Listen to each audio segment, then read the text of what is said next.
2026. I call this meeting to order. Would everyone please stand for the Pledge of Allegiance?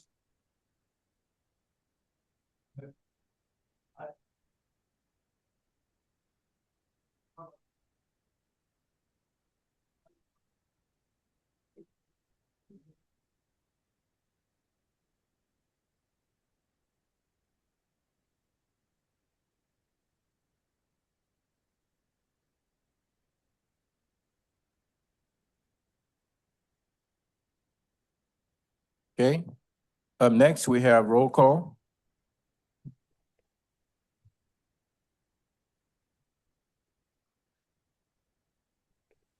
Counselor Jackie Behill. Here. All counselors present and a quorum has been declared. Okay, thank you, Ms. Martinez. Up next, we have the agenda approval. Counselor Behill. Mayor, I move that we approve the agenda as presented. I second. We have a motion and a second. Any further discussion? If not, please start voting. Counselor Jackie Behill. Yes. The motion carried unanimously. Thank you. Up next on the agenda, we have the citizen comment segment of our agenda. This is where those of you who have filled out comment cards, you would come up to the podium and get behind either one of those microphones and make your comments. We ask that you do keep your comments to within 3 minutes. We have a clock right there keeping time. If you're still speaking at the 3-minute mark, I would politely ask you to end your comments at that particular time. We do ask that there's no clapping or cheering or jeering or doing anything to disrupt people who may be talking because they may lose their train of thought. So we're always mindful and thoughtful of everyone who has something to say. Everyone will get an opportunity to speak. After we allow everyone here in the audience to speak, we would then go to the audience who are on Zoom. Those of you who are on Zoom, we will give you instructions of how to raise your hands to be recognized, and you'll get a chance to make your comments. In our citizen comment segment, we do not go back and forth having conversations with those who are speaking. So if you do pose a question, though, our city manager or city attorney, at the end of all of the comments, they may respond to a question if they feel that a response is appropriate at that time. So we do not also, if you come with multiple people, you cannot say, I'm going to give my 2 remaining minutes to the next person. No, you have 3 minutes, do your 3 minutes, and the next person will come up, okay? All righty. With that being said, I have Roxy.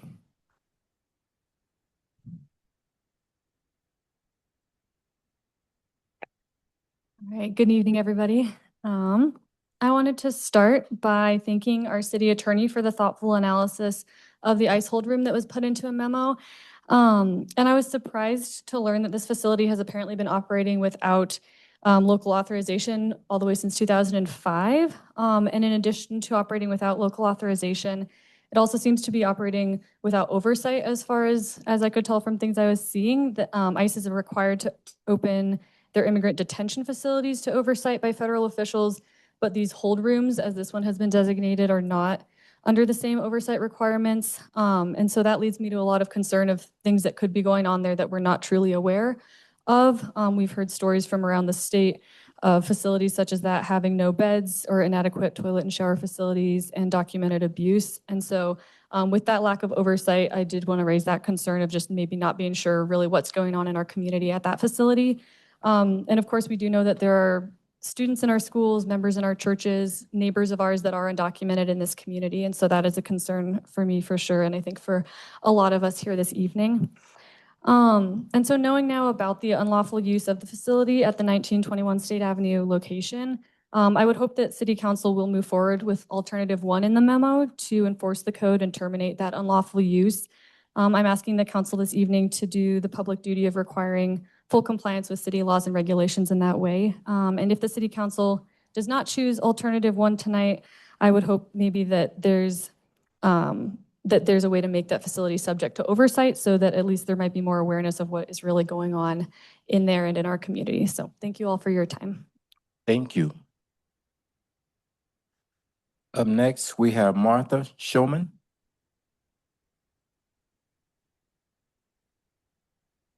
Good evening.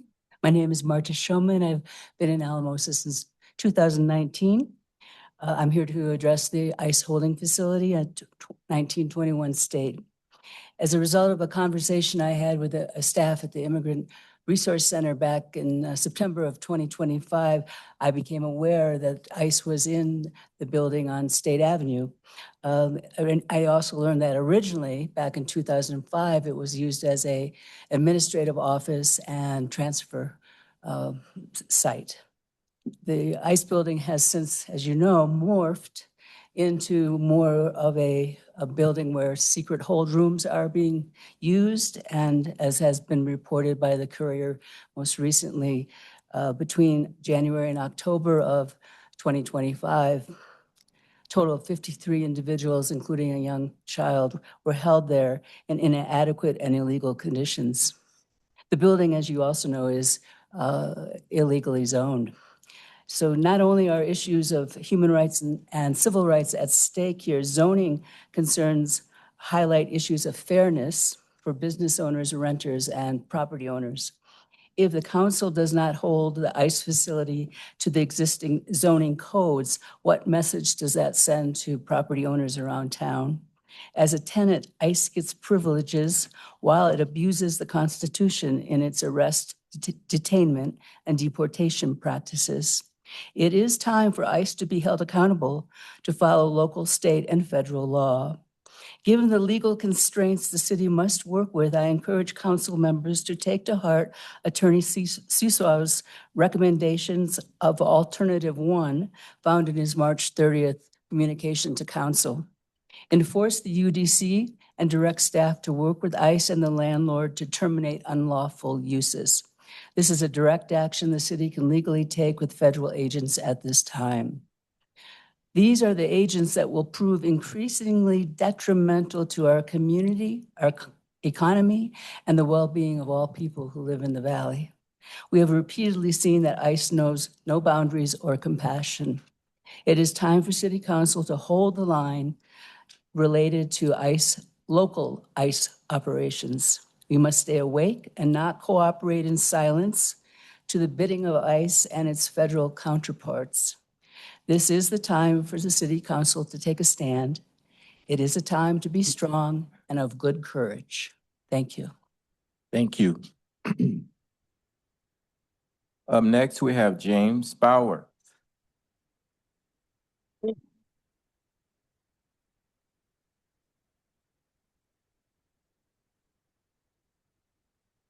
I have nothing to say at this time.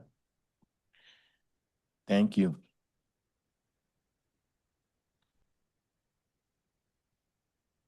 Up next, we have Mary Hughes.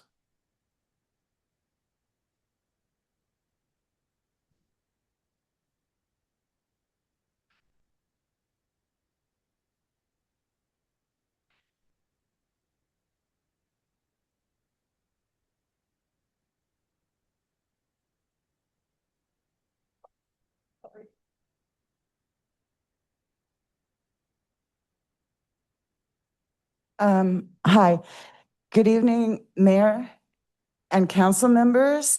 Thank you for taking this issue seriously. My comments tonight are centered on 3 responsibilities the city holds at the same time: upholding its land use code, ensuring transparency, and protecting the humanitarian, dignity, safety, and well-being of people being held at this facility. The concern before you is not simply that ICE office exists in Alamosa. The concern is whether the use of this building has shifted from short-term into multi-day detention, potentially up to 72 hours, in a way that no longer aligns with the original zoning approval, conditions, use requirements, or the physical standards that such a use should require. That raises important legal questions, including the acreage issue and whether this, okay, instead of having papers, I thought this would be better. I apologize. It raises important legal questions, including acreage issue, whether this is now outside the scope of what was ever approved, but it also raises urgent humanitarian concerns. If people are being held there overnight or for multiple days, the public deserves clarity on food, clean water, restroom access, ventilation, medical safety, humane sleeping accommodations, and whether children or families have been present. These are not political questions. These are the minimum standards of dignity and humane treatment that every human being deserves, regardless of immigration status. As you consider the options, I urge you to focus on the path that best protect people, not just the process. A humanitarian response also means considering what happens if detainees are simply transferred further away, are more isolated. The city should understand whether that improves or worsens access to family legal aid, community visibility. My question for the council is this: which option best protects both the city's legal obligations and the humanitarian, dignity, safety, and humane treatment of the people being held there? I urge you to prioritize transparency, enforceable safeguards, and a Okay, humane thank you. public process moving Thank you. forward. Thank you. Thank you. Okay. Up next, we have Janine Ten Brock.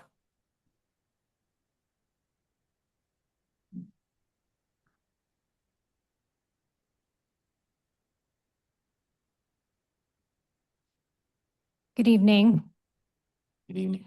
I appreciate your time this evening, and I am speaking for myself as a community member living here in the San Luis Valley, also as a member of the San Luis Valley Immigrant Partnership Team and the state group, which is No Concentration Camps in Colorado, on the same issue that has been addressed by other community members this evening. And I am here to implore you to terminate the use of the Alamosa ICE facility as a holding center. Not only has it long violated zoning laws, but it is inadequate for holding purposes and has absolutely caused harm to our community by being used in this way. The case of Carolina Suarez Estrada and her 7-year-old son Luciano are the most recent and egregious known case of such harm. Carolina was seeking asylum in this country from Colombia and going through all the proper legal channels. She was ambushed, leaving a court appointment for her partner by ICE, which is a illegal activity. And she was taken to the hold facility here in Alamosa. And later, her 7-year-old child was brought here as well. She was misled that when he was brought here, that they would be reunited and she would be released. Instead, she was held for 21 hours overnight with no facilities in this hold center. He was held for at least 16 hours. This happened just last year in August. And it is only just now that we're even aware that this hold room exists here in Alamosa. This family is traumatized by these events. They were taken from there, shuffled to a facility in Texas where they were forced to stay for a month. They were never even charged with anything. They finally were released to their community in Salida. This is well documented in the Colorado Sun. You can read about it. I also encourage you to read the several stories, not only in our local paper, the Courier, but in the Colorado Times Recorder, documenting the abuses that many of these hold rooms put our community members at risk for being exposed to. The actions of Department of Homeland Security and ICE in general over the past year, and very specifically in our local communities, have violated any trust that the community may have had in them prior. I only have 30 seconds left, so I'm going to go quickly. So even if this facility were not in violation of zoning, which it clearly is, there is no reason for us to trust with no oversight that this is not causing further harm to our community. I urge you to review the recent report in the Colorado Times Recorder and consider the option 1 being presented later today. Thank you. Thank you. Okay. Next, we have Jennifer Falbo.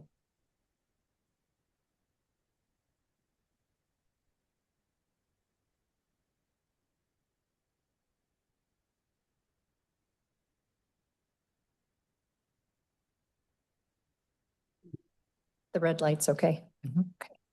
Good evening. I am here to talk about the ice hold room at 1921 State Street, which has raised significant community concerns and has allegedly been operating illegally due to zoning violation. The current owner is a German lawyer who lives overseas.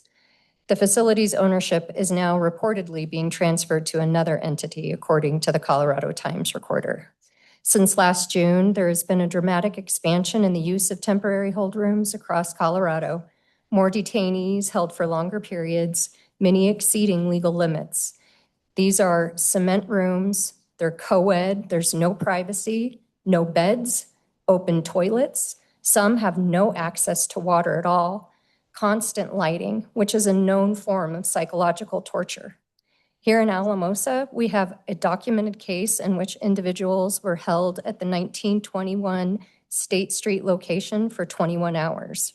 There have been at least 4 overnight stays without beds, a stark departure from the facility's historic use of only a few hours. The data reveals serious violations of national detention standards. A 7-year-old child was held for nearly 24 hours alongside an adult female, a clear breach of standards that explicitly prohibit holding family groups in temporary hold rooms. Contrary to the popular narrative that focuses on the criminality of immigrants, national statistics reveal that those being held in Alamosa, only a fraction of those people detained here possess criminal convictions.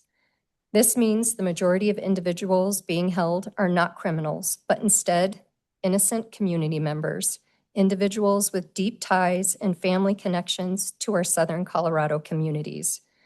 I ask the City Council to select Alternative 1 and immediately notify ICE that their operations are unwelcome here.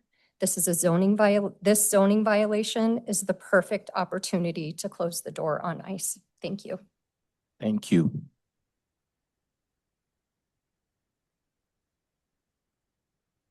Up next, we have Judy McNeil-Smith.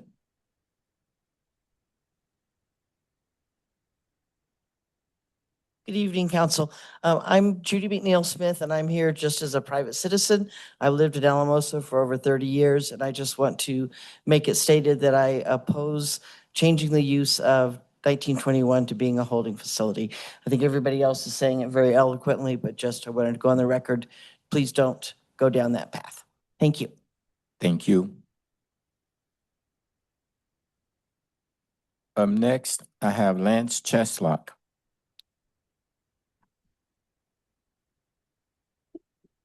And Lance, you and I talked briefly before the meeting. You have 3 minutes if you choose to, and then William will have his 3 minutes.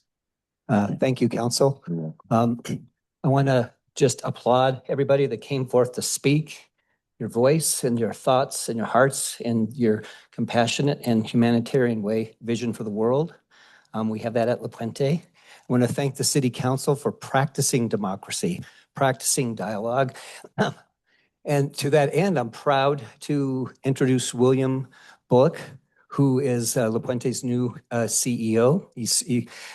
He has a tremendous wealth of experience and knowledge in under-resourced rural communities. He has embraced both La Puente and our community in his days here with enthusiasm, and I just am really excited. He and I both went to an event at Valleywide last Friday, and at that event, I was congratulated on my retirement about 5 times. And I just want to say, William is the top of the La Puente tree. I am just going to a lower branch and I'm going to play a supportive role for years to come.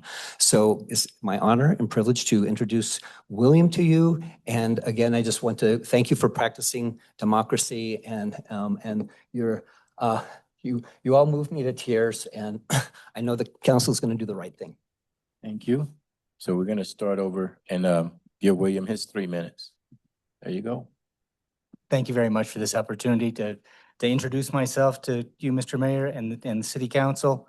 I've noticed that conversations always get around to how long somebody has lived in the community. As of noon today, I've been here 2 weeks. A little bit about me, I'm originally from rural Iowa. Most of my immediate family has migrated to Colorado over the last, from 20 to 30 years ago, some settling in the Front Range, in Aurora and Longmont, and some on the Western Slope in Grand Junction. And it's the decades of visiting my relatives that have given me the insight to know that the place to move to was Alamosa. I'm thrilled to be joining La Puente. I've been working with Lance as he hands the reins to me and he takes on a new role within the organization. It kind of continues the tradition of La Puente of growing. I'm pleased to see that one of the traditions and one of the priorities within La Puente is partnering with local stakeholders to achieve the best results. That's my experience. I bring over 30 years of experience of addressing poverty-related issues in rural communities through partnership with local government. La Puente has the core areas that they work in, and I bring additional experience in economic development and job creation in rural communities that targets poor citizens in those areas. I'm thrilled to be part of La Puente and to continue that successful partnership with the city and continue the important work that La Puente does as we continue to grow and evolve with the city. Thank you very much. Thank you.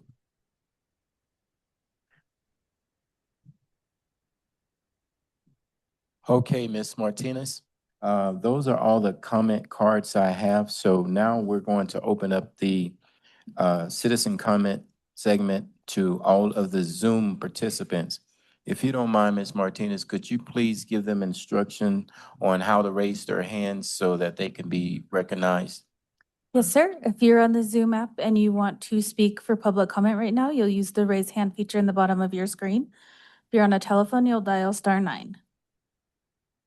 Okay, so I'm gonna go with the first hand I see, and then I'll trust you to keep me in order with who's next, okay? Perfect. So I see Laura Hanson.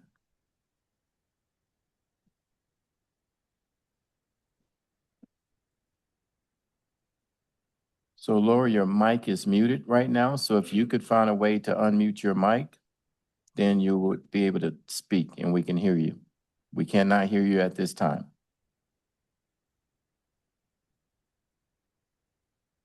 Okay, try now.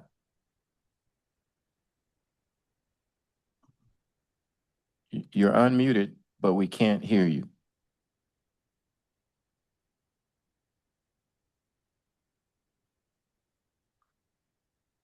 Try it now.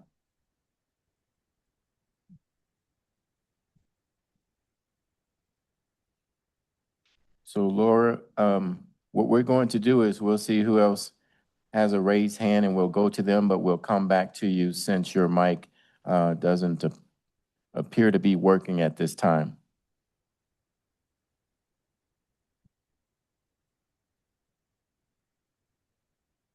Ms. Martinez, do you see any other hands raised?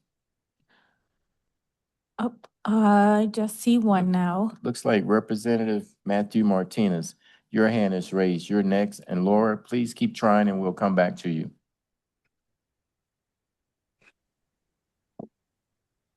Okay, now we can hear you. All right. Thank you. Everybody can hear me? Yes, we can hear you. All right. Thank you for hosting public comment tonight around this. issue with the with the ICE detention facility. I think it is spoken really eloquently tonight by others, and just want to say that I think that I agree with them in saying that we, in opposition of the facility there. I won't go into detail about everything that they have, just because they spoke a lot better than I have. But I just don't think this is a good look for our community. I don't think it's a good look for the valley, and I just hope that the council would oppose this with the zoning violation. Thank you, Representative Martinez, and thank you for your service to our community. Okay. Up next. Okay, so this is how it works. If you don't raise your hands, I won't be able to recognize you. Now is the time to raise your hand, because once I leave this Zoom, we will not be coming back to this segment. So please use the raise your hand feature at the bottom of the screen and raise your hand so we can allow your opportunity to participate tonight. Okay, Laura Hanson, you want to try it again?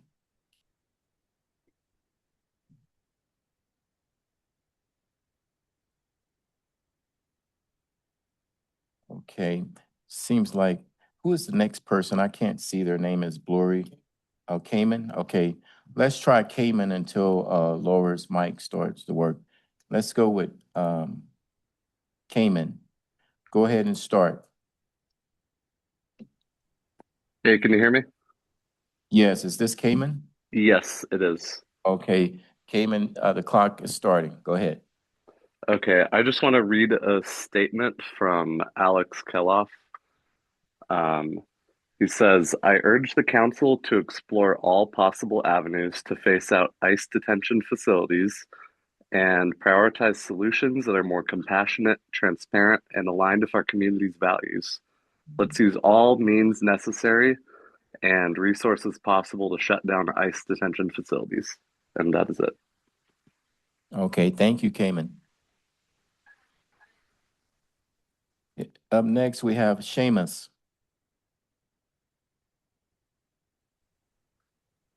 Hello, can you hear me? Yes, if you could speak up a little bit, appreciate it. Of course. Hello, Council. Thank you so much for giving the community the opportunity to speak on this. I would just really like to echo what a lot of the other community members have said, that we just do not need this detention facility and we do not need ICE in our community. There is a lot of other ways that we could be solving any of these issues that treat humans like human beings, that aren't cruel, and that could be better for our community. Again, thank you so much for letting people speak on this. This is just definitely not what our community needs. Thank you. Okay, Laura Hanson, you want to try it again?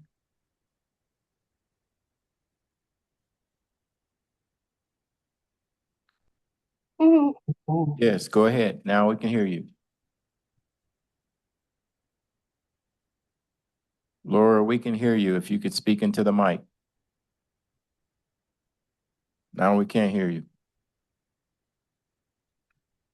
Okay, so what I'm gonna do is, if you're planning on speaking, please raise your hand so we can recognize you to give you an opportunity to speak. Please raise your hand now, because I'll do a countdown in a few minutes and we'll be done with this part of the comment section. And the raise your hand feature is at the bottom of the screen. Okay, 5, 4, 3. Okay, there you go, Laura.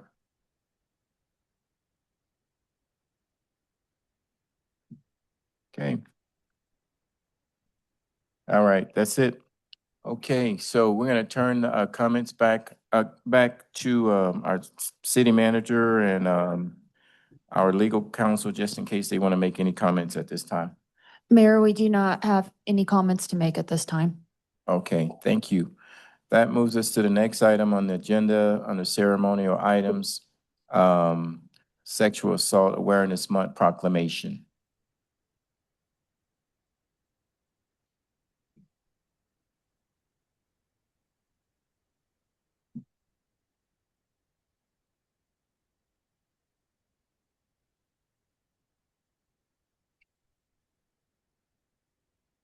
So what we'll do is we'll let you all make a few comments and then we'll have Counselor Hensley read the proclamation. Then we'll bring the proclamation down and take a picture, okay? Sounds good. I'm too short for this mic. Okay. So my name is Maida, and I am here with Tu Casa Inc. I am their education and outreach coordinator. And this is Juana Francisco. She's a forensic interviewer and family advocate with the Children's Advocacy Center. So I'm going to talk about SAM, Sexual Assault Awareness Month, and then I'll hand it over for the Child Abuse Prevention Month part. But this April is so it's Sexual Assault Awareness Month in the nation, but we're asking for you to proclaim this month as Sexual Assault Awareness Month here in Alamosa. We have some events coming up that include Wear Teal Day, which is April 7th. We invite yourself and the community to dress in teal. That's the official color for sexual assault awareness. We have Denim Day, which is April 29th. That is to raise awareness that the clothing rape survivors were wearing have nothing to do with their assault. We have a few different clothesline projects to be set up. We will have one at SLV Health, one at SLV Behavioral Health Group, one at Adams State University, and one at TSJC. So we do ask that you guys keep an eye out for that. We will have other information about our services, more info on what this month entails. And, you know, just we do hope that the community can come together because it's something that happens in all communities, including ours. And last but not least, we have a lunch and learn that's open to the public. This month will be focused on SAM as well. And that's open to the public. All you have to do is RSVP, but we will be creating pieces to add to our Sexual Assault Awareness Month campaign, talking about our services and also talking about the statistics and what that looks like for us in the Valley. So yeah, thank you. Thank you. Thank you. We're going to have Counselor Hensley read the proclamation and then we'll come down and present it to you, okay? Perfect. Thank you. All right, you're welcome. Alrighty, so April marks Sexual Assault Awareness Month, SAM, a time to honor 25 years of progress and recommit to creating safer communities for all. This year's theme, 25 Years Strong, Looking Back, Moving Forward, celebrates the resilience of survivors in the San Luis Valley of Colorado and communities like the city of Alamosa that have worked hard for change. For 25 years, SAM has supported survivors, raised awareness, and inspired action to prevent sexual assault, abuse, and harassment. As we reflect on how far we have come, we also recognize the work that lies ahead. Prevention starts with all of us. It is in how we support one another, practice consent, and create spaces rooted in care and respect. When we act with intention, we move closer to a future free from violence. We honor the survivors who have shared their stories and the advocates who have led the way. Their courage reminds us that prevention is possible and then each of us have a role to play. Whereas over 53% of women and over 29% of men report experiencing contact sexual violence in their lifetime.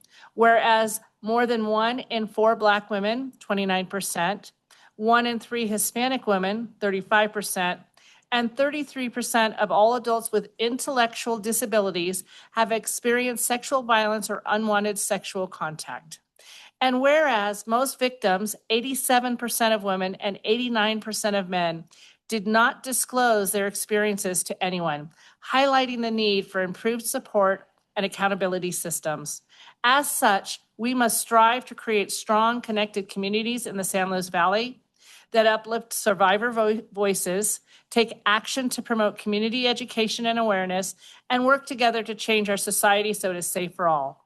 As we look to the next 25 years, we renew our commitment in the city of Alamosa to building a future free from sexual violence. Together, we can continue to strengthen prevention, support healing, and create communities where everyone feels safe and valued. So now, therefore, Mayor Coleman and the members of the Alamosa City Council do hereby proclaim April 2026 as Sexual Assault Awareness Month in the city of Alamosa. Thank you, Counselor Hensley. We'll go down and present it.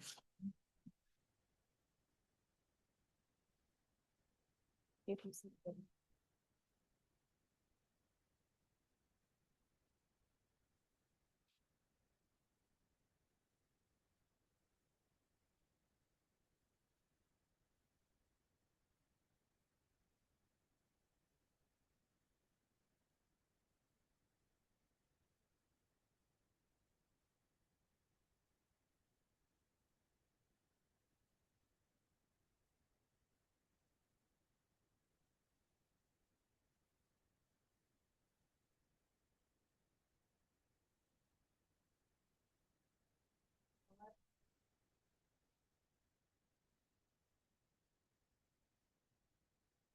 That's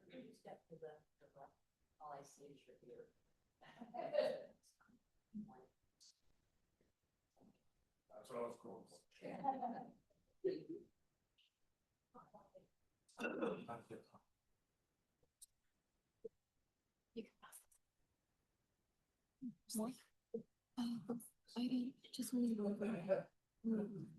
I'll take it. Yeah.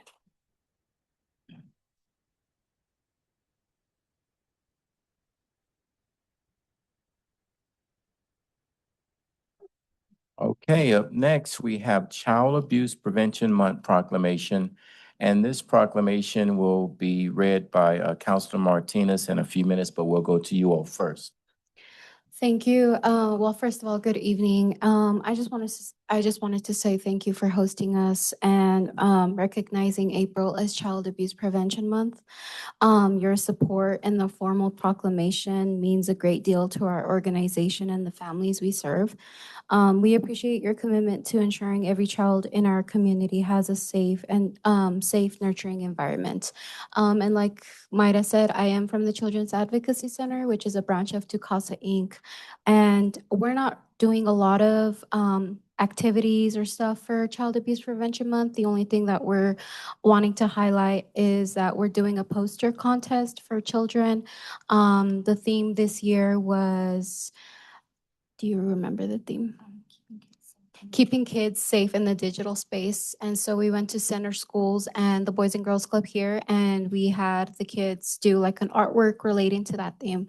And then we will be judging those drawings, and then we'll vote for them to be posted next year. So that's the only thing I wanted to highlight, and thank you so much. You're welcome, and we'll have Councilor Martinez read the proclamation, and then we'll come down and he'll present it to you, okay?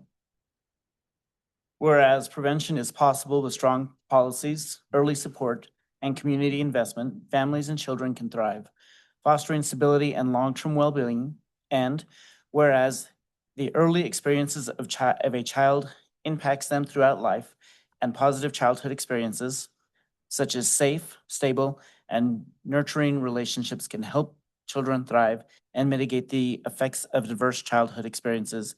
And whereas child abuse and neglect remain serious issues affecting all segments of our community, with millions of children impacted each year, and the effects can have lasting psychological, emotional, and physical consequences across generations. And whereas supporting families before a crisis occurs strengthens communities, improves lifelong outcomes, and reduces the need for costly interventions across multiple systems. And whereas every child and family holds tremendous promise, and we share a collective responsibility to promote protective factors, prevent abuse and neglect, and ensure children grow up in a safe, healthy, and nurturing environment. And whereas effective prevention efforts depend on strong partnerships among child welfare professionals, educators, healthcare providers, community and faith-based organizations, law enforcement, businesses, and families. And whereas investment in prevention strategies such as early childhood programs, family support services, and policies that promote economic stability will help reduce the likelihood of abuse and neglect. And whereas prevention remains the most effective way to protect children and strengthen families, and together we can raise awareness and take meaningful action to support their well-being. Now, therefore, Mayor Ty Coleman, on behalf of the City of Alamosa, does hereby proclaim April 26th as Child Abuse Prevention Month, and urges all citizens to recognize that child abuse is preventable and to commit to supporting families and communities in creating safe, stable, and nurturing environments for children. Together, we can build a community where every child has the opportunity to live a healthy, hopeful, and purposeful life. Thank you, Councilor Martinez. We'll go down and present it, okay?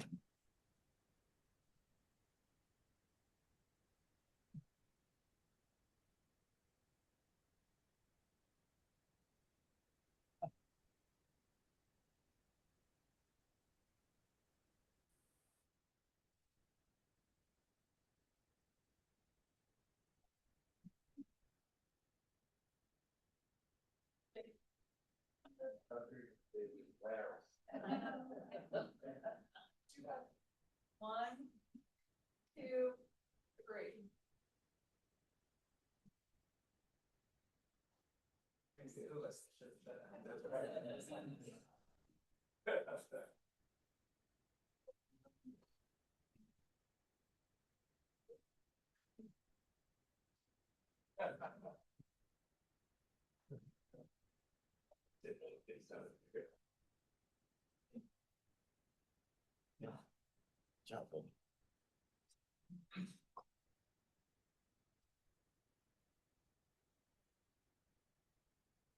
Okay, next on the agenda is consent calendar A. Counselor Yon Vigil. Mayor, I move that we approve consent calendar A. I'll second. Okay, we have a motion and a second. Do we have any further discussion? If not, please start voting. Counselor Jackie Vigil, Yes. the motion carried unanimously. Mayor, I would just recommend after we conduct the outside funding presentations, that we move one of the regular business items, which is the discussion on the ICE facility, to be the first item for business brought forward by city staff. Just seeing the amount of individuals we have on Zoom and in the audience that are here for that item. But after the outside funding presentations. Okay, all right, we'll do that. Thank you. You're welcome. Okay, so we have a motion and a second. And did you take the vote yet? Any further discussion? Voted? Okay. We already voted. All right, good deal. Righty. Up next, we have regular business. We will move that item up, like Ms. Sanchez mentioned, to be item 1 on the regular business, okay, the ICE portion. Up next, we have outside funding presentation by the Alamosa Senior Citizens.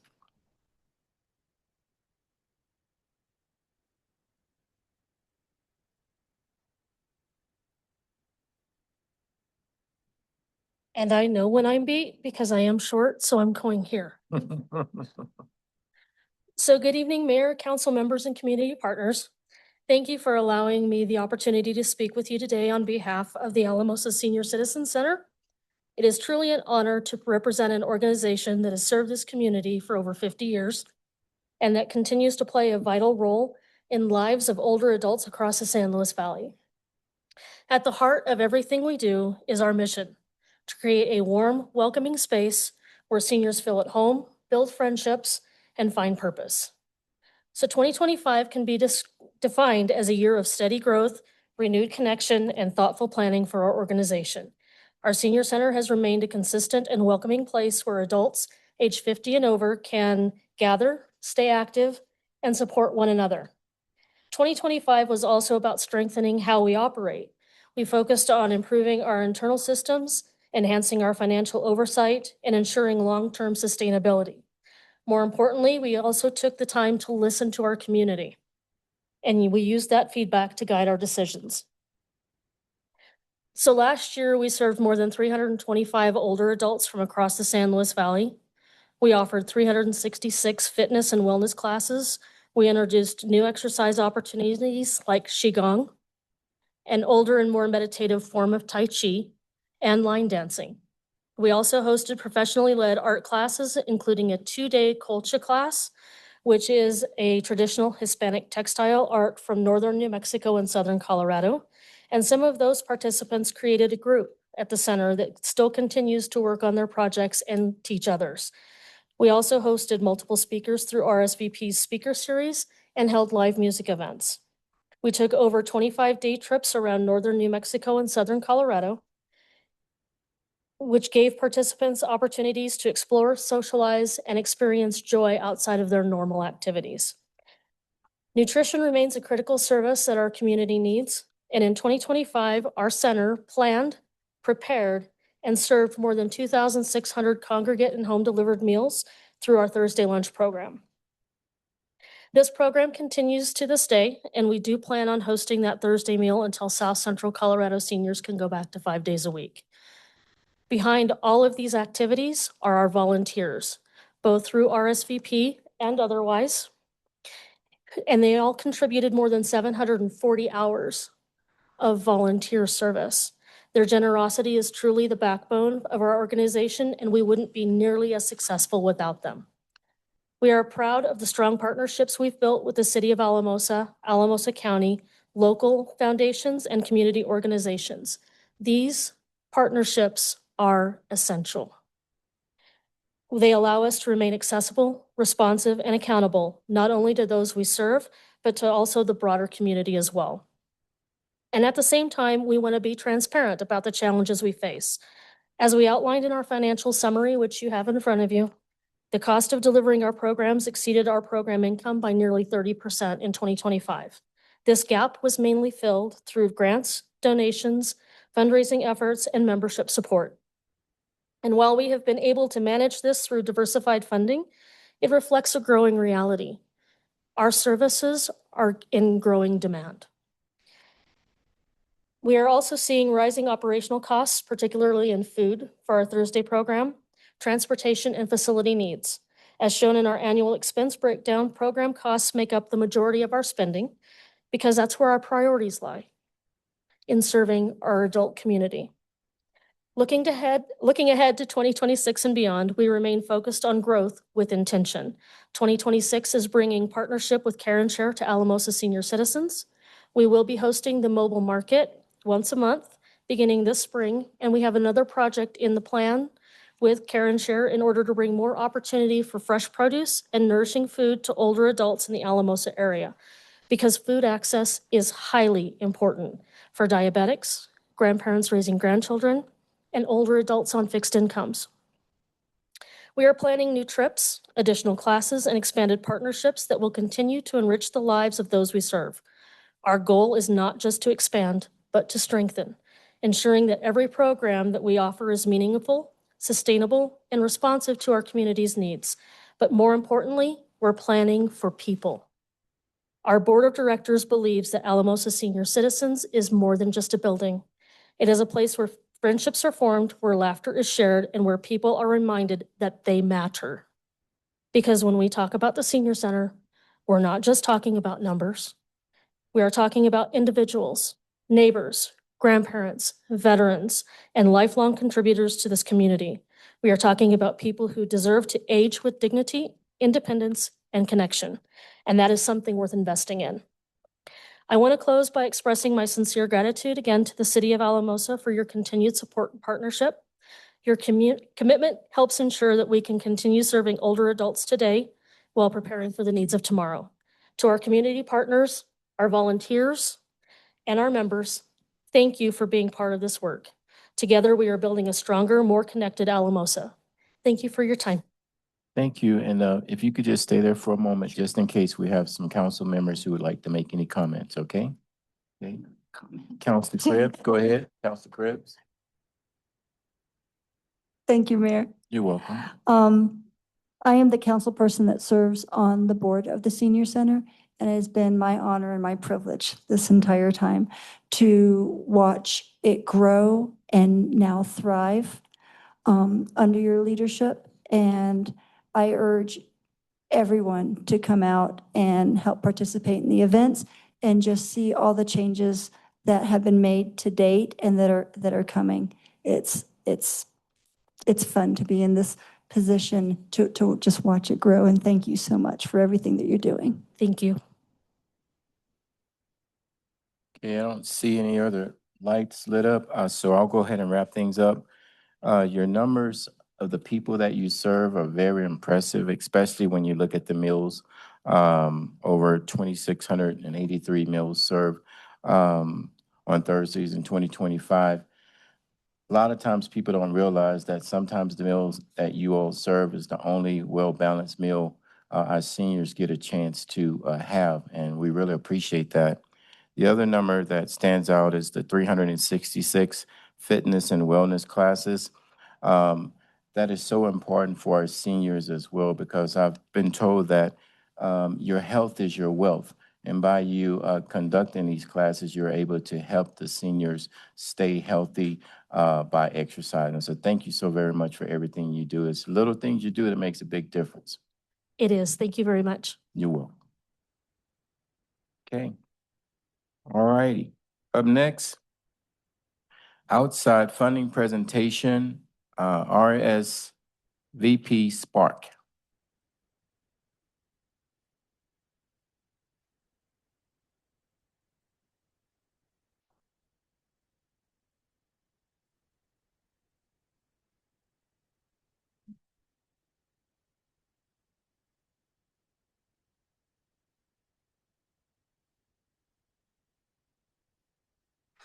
Good evening, Mayor Coleman and council members. I'm Nancy Harris, the Director of the Retired and Senior Volunteer Program, or RSVP, of Alamosa County. And I've been in this role since 2021, so almost 5 years. I want to thank the Alamosa City Council for supporting the Spark Speaker Series, Empowering Aging in Alamosa, which is hosted by RSVP with a grant earlier this year. So tonight I want to focus on sharing with you the impact of our monthly speaker series in particular that you're generously supporting, but I'm also going to give a brief update about the RSVP program in general, if I have time. Over the past 2 years, Spark's monthly speaker series, which launched in April of 2024, has strengthened the well-being and independence of local seniors by bringing timely, practical information directly to older adults in our community. The series has supported mental wellness through sessions on happiness, holiday self-care, and navigating grief. We've improved everyday health through food and nutrition topics like gluten-free and vegetarian diets, healthy holiday recipes, and eating well on a limited budget. We offer increased confidence in legal, financial, and end-of-life planning with presentations on avoiding scams for seniors, preparing key legal documents, and funeral planning. We've also addressed medical concerns that affect quality of life, such as memory loss and dementia, fall risk reduction at home, health screenings, and disease prevention. And upcoming talks are going to include in-demand topics like cardiac health, brain health, and dental hygiene, among others. And beyond health and planning, the speaker series also fosters connection and purpose and with sessions on the power of volunteerism, music therapy, and upcoming programs on emergency preparedness for seniors and telling your personal and family stories. I am extremely proud of the successful series my advisory council and I have built that benefits local seniors. I'd like to share just a few more details about this series just to give you a better sense of it. Attendance varies between 15 and 65 people at each talk. There is no fee to attend, no registration is required. Folks just show up to the talks that interest them, and all are welcome. The series is held monthly at the Alamosa Senior Center. Thank you, Stephanie Sales, for hosting us. Stephanie is also on our advisory council. I'm very appreciative of Stephanie's help. And in August 2025, we started offering a repeat of each presentation when it's possible at the Bridge at Alamosa in the evening of the same day. Thank you, Councilmember Martinez, for hosting us. We also invite participants to complete a survey at each of the talks that solicits their feedback on each speaker, on the series as a whole, and also ask for suggestions for future topics. And in this way, we welcome attendees to help us shape the series the way they want to see it. And I've included a sample survey in the materials I've left with you so you can kind of get a sense of what those surveys look like. We market the series on Facebook, the Valley Courier, Alamosa Citizen, and local radio stations, and with posters distributed throughout Alamosa and beyond. Additionally, the series provides visibility for the RSVP program and serves as an opportunity to share the impact of volunteering for older adults. I'm excited that we've just added a couple of new elements to our speaker series before and after the presentations.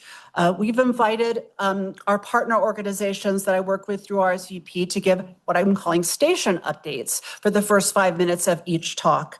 And so they're invited to come up, talk a little bit about their organization, announcements they may have, and in particular, volunteer opportunities and way folks can get involved by helping that organization. And we've just added something we're calling the Senior Social Hour, where we, at the end of each presentation, invite participants to stick around after the talk enjoy homemade cookies and beverages, and to socialize and continue discussion of the presentation. We're really excited about that new feature. Just for your information, the next talk in this series is on Tuesday, April 14th at 1 p.m. at the Alamosa Senior Center. This one is not repeated at the bridge this particular time, but in upcoming months that it will be. The title of the talk is Investigating Nursing Homes and Assisted Living Facilities, a Medicare Point of View, which is going to be presented by Michelle Phillips, who is a retired Medicare counselor from the San Luis Valley. We're also, for the first time, testing out a virtual option at this event. We're going to have a Zoom link where folks who are unable to attend the series in person can attend virtually in order to increase our reach to seniors and anyone else in the community. And then, of course, we're going to host our senior social hour at this April 14th event as well. That's just kind of a quick overview of the series. The grant from the City of Alamosa this year is going to help us in a couple of ways to provide refreshments for those senior social hours following each presentation at the Senior Center. And it will also help us print flyers, presenter handouts, and surveys each month. I've provided you with a flyer for the April 14th talk for your information, as well as the summer speaker series, so you can see what's coming up May through May, June, July, and August this year. We hope you can join us at one of our upcoming presentations. With the time remaining, I'd just like to give you a quick update on RSVP as a whole and its impact this last year. The Retired and Senior Volunteer Program of Alamosa County, which is funded by AmeriCorps Seniors, as you may know, and managed by Spark, a nonprofit organization in Denver, seeks to match seniors ages 55 years and up with volunteer opportunities in our area. And I'm really proud of some of the current stats in our county. As of right now, we have over 50 active enrolled volunteers. In the past 12 months, those volunteers have reported over 4,400 hours of service, volunteering at 14 local partner organizations, or what I call volunteer stations. And I'm going to share the list of those organizations in just a moment. I've also shared with you a postcard, which is our stats from 2025. What are some of the benefits of volunteering with RSVP of Alamosa County? Well, benefits of volunteering anywhere, whether it's RSVP or anywhere, include, just among a few, staying physically active, making a positive impact on your community, and remaining emotionally and mentally healthy. Some benefits of specifically volunteering with RSVP of Alamosa County include mileage reimbursement for travel to and from volunteer sites or for travel during a volunteer shift, invitations to monthly coffee hours at Milagros, invitations to special appreciation celebrations twice a year, and monthly communication about new and ongoing RSVP volunteer opportunities. So keeping folks in the loop about how they can get involved in their community. I'm just going to go through this list of my partner organizations, which I'm very proud of, some of whom are represented here in the room. That includes the Friends of the Alamosa Library, San Luis Valley Habitat for Humanity, Area Agency on Aging, Alamosa Live Music Association, the Colorado Welcome Center, La Puente, Karen Chair, Alamosa Senior Citizens Center, Pikes Peak United Way Volunteer Income Tax Assistance Program, KRZA Radio, San Luis Valley Local Foods Coalition, Costa del Valle, and the newest station is Humane Colorado, and coming soon, the SLV Cancer Relief Fund. So for folks who are interested in becoming an RSVP volunteer, it's very easy. You only have to be, the only requirement is that you're 55 years of age or older and want to get connected in your community. There's a one-page enrollment form, a 10-minute orientation video, and a short volunteer handbook, and then folks are ready to go. I provided you with a flyer, which has a QR code that takes you to our opportunities page, so you can check out all the opportunities at all these organizations I've listed. And I thank you again, City Council, for supporting this year's speaker series and RSVP in general, and I welcome any questions. Okay, thank you for that presentation. So I'll see if we have any mics lit up here. Councilor Cribbs. Thank you, Mayor. She saved almost the best for the last. I know you had talked about the speaker series, but being a volunteer with Spark it's not just helping others, it's also meeting like-minded folks in the same room that have the same passions. So I just urge anyone over 55, Mayor, if you are interested in such, give it a try. Go down the list, find what your passion is, and give it a day. They had me in a turkey suit one time, and I couldn't have had a funner time at City Market. So thank you so much for everything that you do. Thank you, Councilor Krebs, and thank you for your service as an RSVP volunteer. Really appreciate it. Okay, Councilor Mark Martinez. So I just wanted to say how much I do enjoy those speaker series. I get the opportunity to sit through them. So they are really informative and helpful. So I just want to say I do enjoy those. Thank you. Okay. Anyone else before I close it up? Okay, I'll wrap it up. And thank you, Councilor Krebs. I really appreciate you letting everyone know that I am a senior. I appreciate it. Thank you very much. All right. Nothing to be ashamed of. There you go. It's no problem. I've embraced it. All right. So one of these topics really stood out to me, and I will be joining your August 11th event, Lies, Rumors, and Family Stories, dipping your toes into family lore, how to write your history. And it seems like you'll talk about what your loved ones need to know about you and how to navigate tricky topics.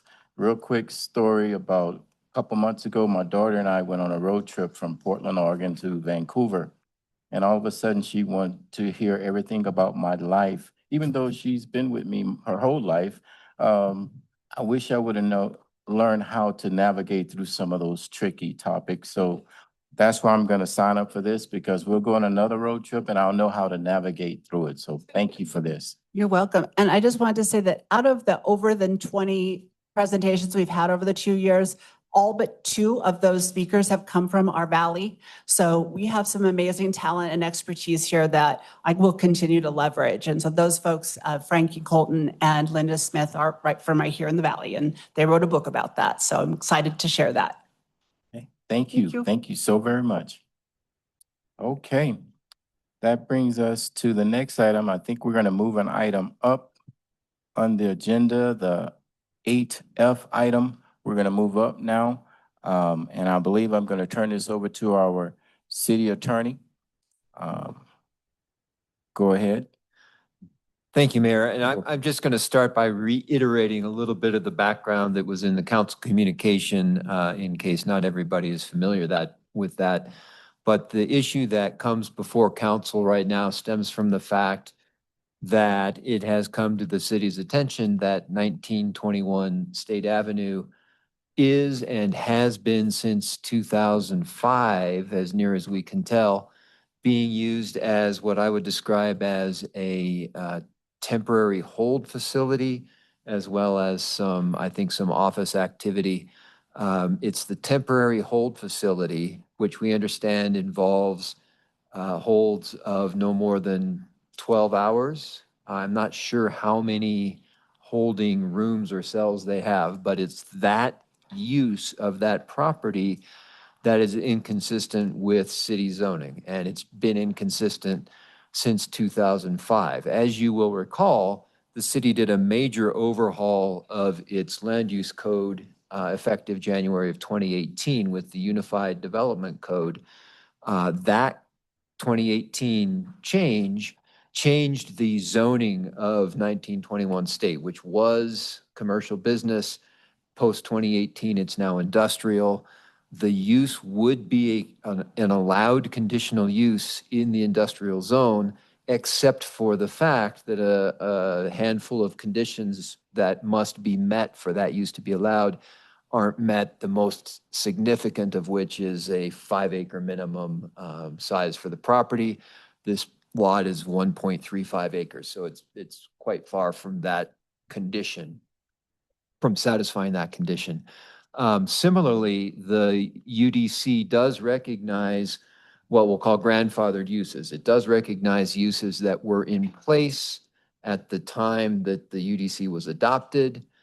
And even if they are not consistent with what the UDC would require, they are allowed to continue because they were in place at the time it was adopted. The issue with 1921 state is, although that use was in place, it was not a valid use prior to 2018 because in 2005, which is when we think it was that use was established, the land use code in effect in 2005 would have required a special use permit for that use. It probably would have gotten one, but it would have required one, and no special use permit was ever applied for or issued. So the issue that we have is that our zoning laws do not comport with the use that's going on there. What do we do about it? Well, the three options that the council communication listed out were, we can work with ICE to terminate that over a course of whatever a reasonable period of time is, whether they move to a different location where that would be an allowed use, or they can make it an allowed use, or just terminate the use altogether. We could see whether there's a way to make the use in the current location consistent with the code. And as I indicated in the communication, I don't really think that's possible because the 1.35 acres is, there's just no way to acquire sufficient acreage to get it to the 5 that's required. The feds would have to acquire the Coors property and the UPS property. It just, I don't think would work. And the third would be to kind of acknowledge that that use has been going on since 2005-ish, so 20 plus years, and never posed any kind of an issue for the community. I mean, I don't think certain aspects of the city may have known that it was there, but very few people even knew that it was there. So that's the issues that we're facing. As I shared with council in a confidential legal memorandum, because ICE is a federal facility, there are a handful of defenses that ICE would have to needing to comply with our zoning regs, the most obvious of which is what's known as federal preemption. In fact, if you were to Google, does ICE or does the federal government have to comply with local zoning regs, AI would give you the answer that no, it doesn't. Because of federal preemption, the feds, the Constitution, the U.S. Constitution recognizes that federal law is the supreme law of the land and will trump local laws. But it's a more nuanced analysis than that, as I shared with you. It's not a black or a white question. There are certainly valid issues that ICE could raise as to why they don't need to comply with the zoning regs.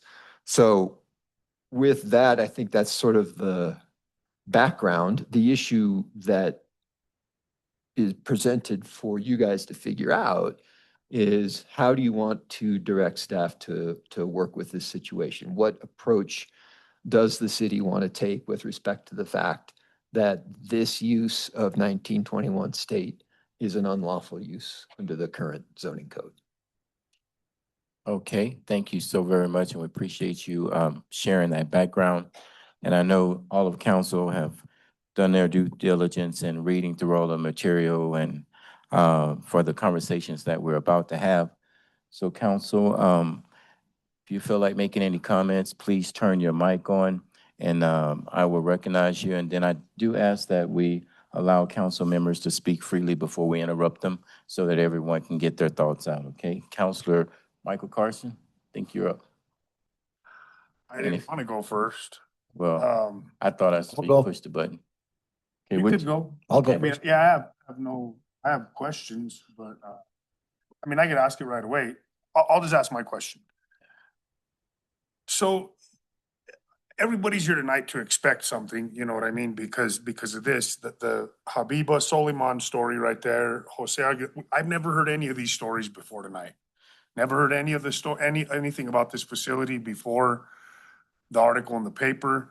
So it's a little unfair for us to also be approached and expect that we have to do something and pick a fight with the federal government tonight, when I just did what you said, and it says, no, the federal government is generally not required to follow zoning laws or land use regulations due to the supremacy clause. And it has an extensive list of reasons why.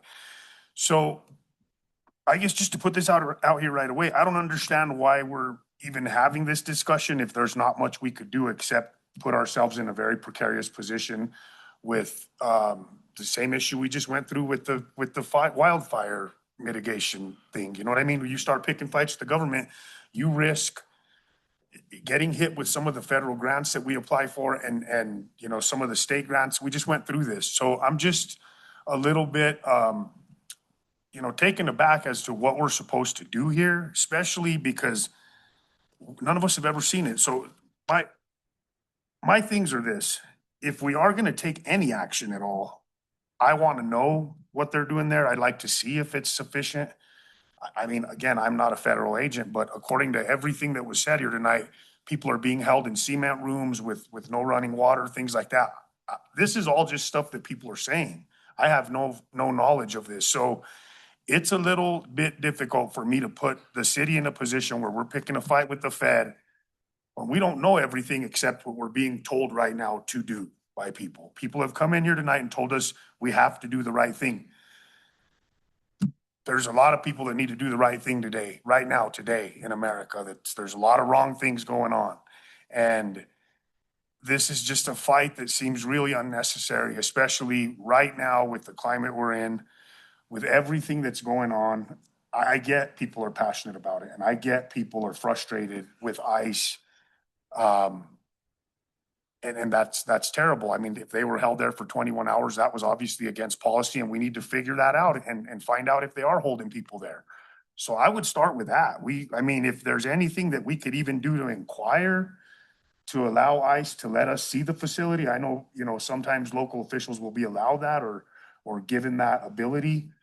I would like to see what's going on, but again, all the knowledge I have is what was put in the Citizen and put in the Courier. And according to those numbers, I don't remember if it was like 50 people that have been held there over 20 years. I don't remember what the number was, so please forgive me. I just think this is a little bit rough for everyone to expect a result tonight. You know what I mean? That's where I'm at right now. So I just got to put that out there, guys. So that's where I'm at. It's a little bit. Thank you, Councilor Carson. And before I go to Councilor Yanvi Hill, did you have a question for Eric before I go? Yeah, I mean, the thing is you laid out the communication, but according to what you've just told me to Google, which I did, and I didn't do this before the meeting, I looked up other stuff. This is pretty blatantly clear that there's not a lot we could do except pick a fight that's gonna cost us a lot of money. AI does not have a law degree. No, I get you, but I work with AI quite a bit every day, Gemini including, and it does a pretty deep dig. We can dig more, but there was a lot of research done, and you came to the same conclusions in your 3 points, basically. In a long way, you went through the same exact thing that it's telling us here, and then there is things that we possibly could do to stall, or again, maybe request some sort of access to the facility so we can see what's going on and see if they are following the 12-hour rule. This is a little bit. Sure. And all I meant by that was the supremacy clause and the issue of federal preemption is a lot more nuanced now than that kind of AI search would lead you to believe. I'm not saying that it's not a valid defense. It is, but in the context, it would also be a very valid position of the city that the feds do have to comply with our zoning code.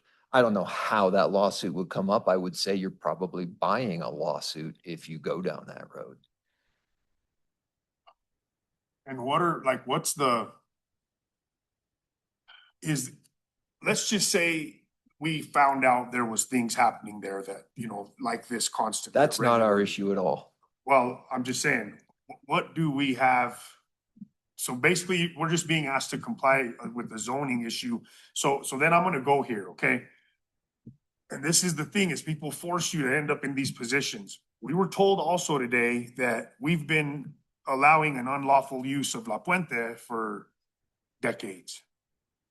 And so do we now turn that same lens and make sure we're being fair with everybody? Because I know that, again, this isn't necessarily a conversation that I want to drag out, but applying fairness means that we have to apply fairness. And now if we're doing that to La Puente as well, So ironically, we've held a few meetings with La Puente staff and had some communication in regards to the 3 different type of uses that they have at that location don't fit zoning. But we haven't done the deep dive in regards to, did it fit previous zoning or not? Other types of issues, could they request a special use permit? We haven't gotten fully down the path because we're still defining the specific uses that they're doing. So we are actually having some current conversations with La Puente on that. and so if we were to take action, what's that timeline look like? If we were to take action with respect to the zoning and the ice facility, Yeah. there is no timeline. I mean, so it would be, if I understand your question correctly, we could initiate whatever we're going to do whenever we want to do it. There's no statute of limitations that's running or anything like that. Are you also asking though, what that process would look like? So we would notify them that they have an unlawful use. Like what are those steps type of Yes. situation? It would come back and if. Yeah, we have a discussion, find out exactly what they're doing, where they're coming from, explain why we think it's unlawful, let them explain why they think it's lawful. Explore whether there's, they want to close it down there and build a different facility out by the armory or whatever. So that's the point I wanted to get to, was what happens if that's their route? What if they say, okay, we want to comply and we want a completely legal, now again, we've opened this other can of worms where people didn't want people being held, but now they'll dump millions of dollars into creating a facility on the National Guard property where they can hold people as long as they want. And then what did we do? And so, you know what I mean? Like if they comply, then they're gonna comply all the way. And so this is something that we're being hit with. I had no idea this place was there till the article came on the paper. So I don't know if any of you guys did before, but this is a tough one because yeah, we have to have those conversations before we could just say tonight, this is what we're doing and throw the city into a lawsuit, because I think I just don't know. I don't know how that'll go. And so I'm a little concerned about that. Legalities are never free. And to reinforce, I think one of the points you worked your way into, just so it can help with some of the language for future council members, the city's role here is in regards to zoning. The city does not have oversight over the operations within that building type of situation. That's out of our purview. Well, can I take it, Mike? Hold on one second. Let's let him finish and I'll do you, okay? What would happen if we were to move forward with some sort of halt on that facility or something, and then we got legally involved? That would involve us sending our PD or officers to keep ICE from operating there. And then how does that, again, how does that work? And if they end up with detainees, where do those detainees go now? Do they have to go to the county? Like, how does that work? Right. We wouldn't try to strong arm ICE. That would be a losing proposition. Like I said, there would be a discussion. We would have a discussion. We would figure out whether there's a way to resolve it. If not, we would probably go to court to enforce our zoning code against that use. That would be a years-long process. But unless we were to seek a preliminary injunction from the court to stop that use prior to a final decision after years have gone by, it would continue until that final decision happened. And it's unlikely that we could get a preliminary injunction because we don't have any irreparable harm going on. That use has been going on for 20 years. It can go on for another 2 while this thing wends its way through the court process. So nothing would happen until a decision came out of the court proceeding. Okay. Thank you. So council, just like we allowed Councilor Carson to ask all of his questions and keep his thought process, I'm going to ask that you do not interrupt a person while they're asking their question to the attorney. Councilor John Vigil, you're next, and Councilor Liz Hensley, you're next after that, okay? All right. Thank you, Mayor. You're welcome. So I have a few clarifying questions as well, Eric. And Heather, so the stuff that happens in that building, does that affect their zoning? That are there? Yes, the type of use that building is being put to is precisely the zoning question. So if that were just office use, it wouldn't be an issue. Okay. It's the detention holds that makes it an issue, that requires that it meet the conditions that the code sets out on that use. It's allowable, but it has to meet those conditions, one of which is the acreage condition. The acreage, yeah, okay. Where am I going with this? Okay, so then what, I'm a little bit like with Mr. Carson, I personally knew that facility was there, and I always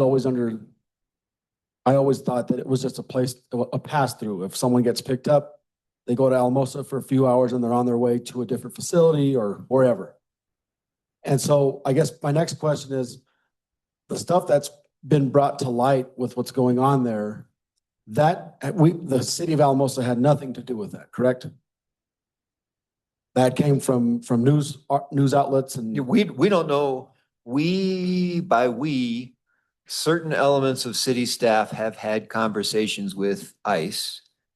It's our understanding that it is precisely as you described, a pass-through. Nobody is held for more than 12 hours. Can you comment more on that 12-hour deal? Because one of the folks who spoke in the beginning of the meeting brought that up, that there's some laws on the book somewhere that someone can't be held for longer than so many hours. I don't know anything about that. So that and that wouldn't affect us anyway. Okay. I mean, it's not, our zoning code doesn't care how long you're held for. So this use as a 5-hour pass-through transfer facility is just as unlawful as it would be if it were a 2-week detention hold. Okay, if we within the city, if there were like a private prison or something like that, would that facility be held to the same standards as this ICE facility? And would it meet our UCD? If I understand the question correctly, the UDC does provide for jails and other detention centers. It's an allowed conditional use in the industrial zone. And so whether it's private or governmental, if it meets the conditions, it would be allowed in the industrial zone. Let me answer this as well, and Eric, please correct me. I think your question's a little more nuanced. So if we had a private facility that had holding cells, we would apply the same code in the same way. So it would also be unlawful. There is a distinction, though, in regards to if we pursue enforcement on either entity, the protections that the federal government would potentially have versus a private entity type of situation. Yeah, that's certainly true. The federal preemption wouldn't be an issue if this was a private. It's a private thing. So I wanted to make sure, so the upfront is the same. It's then when we pursue it, what those defenses would look like. If we went to, I'm just thinking out loud here. If we were to say, hey, ICE, fix some of these issues if you could, that doesn't go through Planning and Zoning Commission. It goes straight to council. like reviewing the potential fixes of the problems? Would any of this go through planning and zoning? I don't think so.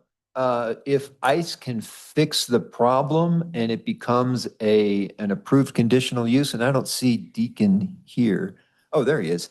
I believe that is a administrative level approval if those conditions are met. Again, those are some pretty significant conditions they would have to do. So conditional use permits first go to planning commission. So there's a public hearing with planning commission. Planning commission makes a decision, then that decision has to get ratified by city council. Typically, it's just by consent. However, city council does have the prerogative to take it off the consent agenda. They can ask questions, and if they want to modify the decision in any way, they have to hold a whole new public hearing. Thank you, Deacon. You mentioned in your report, and it's in the communication about, there were a handful of conditions that were not met back in 2005, then the new codes and that. Do you have an opinion or a reason why that was why wasn't that caught? It's not that there were conditions that were never met. Back in 2005, it would have required a special use permit. And it would have, no matter what zone it was in, that kind of use would have required a special use permit. No application was ever made. I don't know whether nobody thought about, I mean, it's 2005, who knows? But it just wasn't an issue that was ever raised. Okay. And here's what I'm thinking is like, I have serious concerns with ICE. Very, very strongly. And I feel like this is an opportunity for our community to bring light to what's going on there. I'm wondering why no one from ICE is here tonight. I'm wondering why no one from the regional office in Durango is here tonight. Like, if we have very concerned citizens about what's going on there, I kind of like Mr. Carson's idea. Why can't maybe we go in there and see what's going on? Like, let's bring some light to the situation. Those are my comments for now. Thank you. Thank you, Councilor Jan Vigil. Up next, we have Councilor Liz Hensley, and if I could see who plans on speaking next, so I can make sure you're next, if anyone. Okay, Councilor Mark Martinez, you're next. So my question, I had some of the questions that have already been answered, but I know you said, so for example, with La Puente, there's been some things that have come up. And so there's those discussions and the start of those discussions. Has there been any approach to ICE to start any of those discussions with them? Yes, the chief has had, I don't know if I don't know if they're discussions or if they're more brief interactions of how to characterize them. They haven't been in-depth type of thing, but bringing to their attention that it was our impression that it didn't comport with our zoning, that we were researching it type of thing was the beginning of those.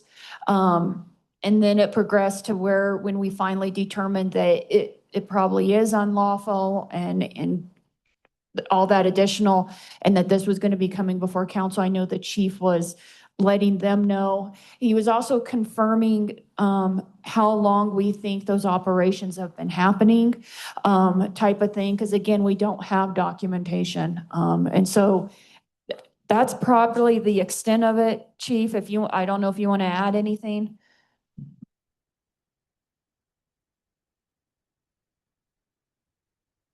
Sure. No, Heather's right on there. Yeah, I just confirmed with him, and from my recollection in my time with State Patrol, I knew that facility went in. In fact, when it first started in around 2005, it was still INS before they switched the name to ICE. So it's been in operation at least since 2005. I did confirm that with them, that one of the agents that's been here for a lot of years, and he confirmed that he started in 2007 and that it went clear back to 2005. And then I talked with the regional manager today, who's actually out of, to your question, Counselor, is I told him that this was coming up. I let him know that we were researching it and that it was in violation possibly of our code. And then I even sent them some of the communication letting them know and told them that they could Zoom in tonight or attend, and didn't really get a response. So, but they were aware that they could attend tonight. And so this, so thank you. And this may be, and this is my ignorance, so I'm just asking. So people who are in jail, for example, it's public knowledge. You can find out who's in jail, things like that. So is this something, and like, if there was something that happened in jail here in Alamosa and there was some crime or things like that, would we not have the right to get involved? As, you know, like if there's something illegal happening in the jail? We don't oversee the operations of the jail. I think there's state oversight. I think if there was like distribution of drugs or those types of things, maybe we would get involved. But we don't oversee their operations. We don't ensure that they're doing certain processes. Okay. We don't do anything like that. And so then I guess it's the transparency I'm asking about, maybe, is that, you know, kind of who's in there, who's not, but with this one there, because of the way they set theirs up, there's no way of knowing. Is that correct? I think you have two issues. I think if we were to go back 15 years when ICE was operating kind of as we were used to it, there's always a little bit more separation of federal government operations than state and then county, obviously. And so I think there's a lot of transparency at the local level because it's the county commissioners who are over that, and they live here, they shop here, and all of that. And so that accountability connection is much closer. Whereas the federal government's more removed. Sometimes you might have to do a request for information, different things like that. So I think that has been somewhat normal. I think the place where we're at right now with ICE would not be considered normal separation that we would have expected 10, 15 years ago type of thing. I think that's all I have for now. And that's all you have for now? Okay, good. So we're gonna go to Counselor Mark Martinez, and then after that, it'll be Counselor Krebs and Counselor Jackie V. Hill if she decides to raise her hand, and then we'll go to the second round, okay? Okay, Counselor Mark Martinez. So a couple of things just to clarify. Something Counselor Carson and Counselor Vigil both brought up as far as transparency and wanting to go in and see what's going on in there. What do you think, because I have my own idea, what do you think the likelihood of them allowing us in there to look at that is? And Eric, please weigh in too, but I just want to be clear. Since we have no oversight, it's not like we're checking what the facility would look like on the inside. Does it have holding cells? I mean, so our purview is much more narrow than what I think the concern from the public is type of situation. That's right. I mean, the purpose of such a visit would be to just clarify what is the current use? How many cells are there? How are they being used? There could be a question of whether it meets our building code, and there's yet another federal preemption question. So I would think that a reasonable person in the position of the ICE director should say, yeah, sure, come on by. We'll show you what we're doing right now. What the probability is of that, you don't want to get me started down my thoughts about ICE. That's kind of my thoughts were too. The other thing is when Councilor Jan Villa was talking about bringing it into compliance, really the only way to bring that into compliance at this point is for them to just use that as administration, right? If they're keeping the same square footage of the property and all of that, is to just use it from an administrative. To use the holding cells is when they would have to buy the acreage and all of that other. Which it doesn't seem like that's really likely. That would be very unlikely. Now, the other thing I have is, what would be the cost to the city to go into litigation with them and then wait the 3 years or so, whatever it would take to go through. And then we have a new administration and ICE is a little more reasonable. And then we've spent this money for nothing. I'll let Eric talk about the potential cost as far as hard numbers, but there's also the cost, I think, that Counselor Carson was alluding to. We're a little more limited in the number of federal grants that we do go after. But I will say the one thing that is clearly hanging over our heads in the county is the $25 million levy improvements that we have been trying to work through with the Corps of Engineers type of situation. And so that by no means equates to any violation of human rights or anything like that. I'm not putting that on the same page. I'm just offering it when you ask about the costs. There's the potential cost from an administration that seems fairly vindictive. And that's obviously a very large public safety project that we are hoping to wind its way through the federal government. But as far as from a legal cost, if you want to answer that portion. Yeah, well, legal costs are hard to shake or get your head around. This is it's an interesting question, but it's not a question that involves a whole lot of expertise. So I could imagine bringing on some outside counsel, at least for consultation. I don't know that we would want to hire a firm that is versed in federal land use law to go fight this out in federal court. If we did, you'd be looking at hundreds of thousands of dollars. If we just tried to Lone Ranger it with me, much cheaper, much less probability of success. Which is kind of, I mean, I agree with Councilor Vihel. I have issues with this ICE department in particular, currently under this administration. But it sounds like it'll take longer than this administration is going to be here just to get through court. And if we don't get a preliminary injunction to stop the use for it, which you said the likelihood is low, then it doesn't make financial sense to do it. That's just the clarifications I had. Council, can you speak into the mic when you speak so people on Zoom can hear you? Yes, sorry, I got you. Yes, I agree. The probability of either filing for or obtaining a preliminary injunction would be low. Okay, thank you.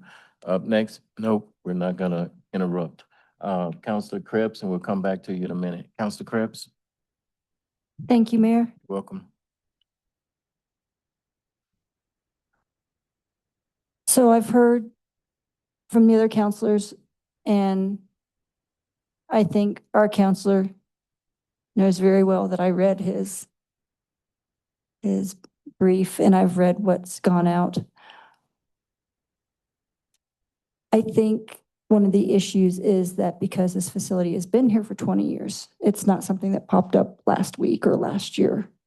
It gives us less of a footing to do anything substantial, but I don't think that could hold us back from maybe just being a constant breathing down their neck for the next 3 years to let them know that we're watching them, that we're paying attention. One of the alternatives mentioned was alternative number 3, directing staff to work with ICE to ensure that the use may not be modified or expanded in the future. We can keep a very close eye on them, or at least let them know we're keeping a very close eye on them. I think that might be a conversation that we can go in that direction with staff to see what our opportunities are to let them know that we know they're there, and work with our community to do the best that we can within our parameters to try and keep everyone safe. Thank you. Okay, thank you. Councilor Jackie Vihel. I've lived here all my life and did not know till a couple of weeks ago that there was any type of holding facility. And what I understand is it was used for immigration status before, holding people for immigration, but I had no idea, and it just surprises me that we have an actual ICE facility in our community.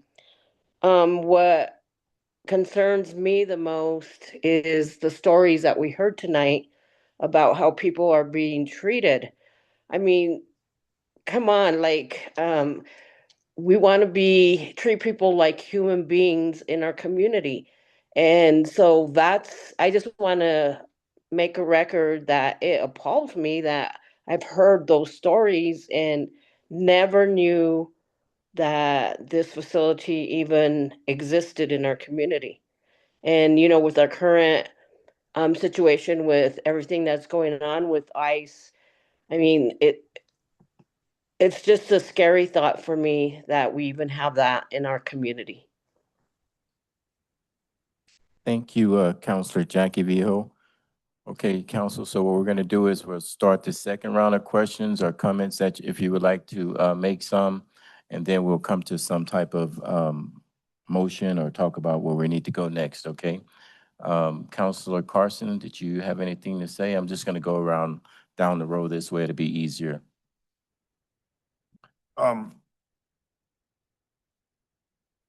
think, to the point of what some of the other counselors said, expecting that, and even what Eric said, expecting that we're not going to get cooperation or any sort of cordial, back and forth with them. I get it.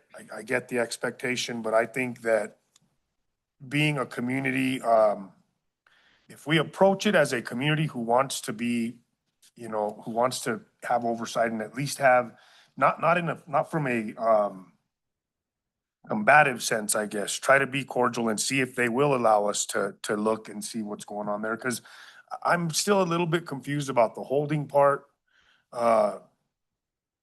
If it was being used, I understand these particular situations, but if they are using it in a pass-through sense and they commit to that, like somebody said earlier, if we're at least involved in those conversations and making sure that the use doesn't expand or that it's not changing, at least we have some sort of maybe oversight or ability to look at the facility, which is kind of the way I would approach it first, instead of trying to be heavy-handed and force our way in. Like you said, we don't have the ability to do that, but we do have the ability to make sure that our zoning laws are being followed and that the facility is humane, or, to the point of these stories earlier, it would be nice to know if something like that did go on in there, and if they are going to continue to do that, and if they are, then maybe some fights are worth fighting. Don't get me wrong. I'm game for a good fight, but if we already know that there's not much we could do, we're better off approaching this from a diplomatic standpoint than trying to be heavy-handed in it, is what I'm trying to say, I guess. Maybe reaching out to the director again, and I mean, I'll call tomorrow. You know what I mean? I'll call up there tomorrow and see if they'll let me see what's going on in there. And I will make a call to that director myself. Like, I'm saying that literally because as a citizen and as a city councilor, I kind of want to know now. You guys have sparked my interest there, and I want to understand what's happening there. My concern is to what Councilor Krebs said. I think if any of this had happened before, we would have heard about it, I think, or if there was inhumane things going on before, because it's hard for me to understand that we've never heard any of these stories before the article came out. And so I think we need to approach it with some diplomacy to try to get at least a understanding of what's happening there. Because if we come in heavy-handed, we're just going to get heavy-handed results or heavy-handed, pushback, and I don't think that's going to fix anything. That's my standpoint right now. I think we need to probably look at trying to work with option 3 and get some sort of access to seeing what's going on there. I understand we have no oversight, but as a courtesy, them being in our community and them having this facility here, if they want us to work with them in a sense and not be difficult. Because, you know, again, we could be just a pain in their neck, or they could just keep us in the loop as to what's going on and make sure that we don't have anything that's inhumane going on there. So I think that would be the best way to approach it, in my opinion, is diplomatically, however we do that. In the least aggressive way, I guess, because, I mean, we've seen how aggressive the Fed can be right now. So just putting that out there. $25 million is a lot of money too. Keep that in mind. And we also have 4 million with the bridge as well, and other smaller grants. But yeah, you know, we got to think about that. Thank you, Councilor Carson. So council, we're just gonna go down the road here, so everyone have an opportunity. Councilor Mark Martinez. Well, I would love for you to have that conversation, and if you do, I'll join you. I don't see them letting us in. They won't let US representatives into their facilities. They're stopping them from going in.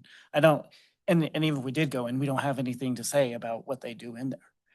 That's just where I'm at with that. The only thing we can stand on is the fact that they're not zoned correctly, and try to work with them on that. So I agree. I think that this administration is not handling it well. I don't think the new Secretary of Homeland Security is going to be any better than the old one. I don't think they're going to all of a sudden now let people into these facilities and say, okay, see what we're doing. We're above board on everything, because I don't think they are. As far as the zoning goes, I think we have the conversations with them. I don't know that we can justify litigation if by the time we see any results, this administration is going to be gone anyway. So that's just kind of where I'm at. Thank you, Councilor Mark Martinez. Councilor Liz Hensley. So it seems like, so obviously hearing everything is back to our narrow focus, is that really it comes down to the zoning and where we stand with the zoning. We may have things we wish or we would like to do, but we don't really have grounds on that. And so I guess at this point, I definitely, I think so looking at it how it is that probably the third option is the one to go with at this point, because again, having it been there for as long as it has, I think it'll be a little bit of a hard battle to do. And I guess we have to look at what is in our purview that we can have, I guess, control over or power over. So that idea, but that having those conversations and making sure they realize that, you know, obviously it is known what's happening. And so they do need to not expand, not to do different things than what they're already doing, and having that clarity. Thank you, Councilor Hensley. Councilor Krebs. Thank you, Mayor. I think for me, the whole thing is very frustrating, because it's an example of a government department that has probably been doing whatever it had been directed to do for decades. And it has now been transformed and twisted, even temporarily. And we have to look at it with a new lens. I agree with my counselors before me. I don't think there's a snowball's chance we're going to be able to get into that building at all. But I think we can leverage the zoning portion of it enough to let them know that the conversations, this is an issue. Let's look at it, let's discuss it, and keep an eye out for modifications.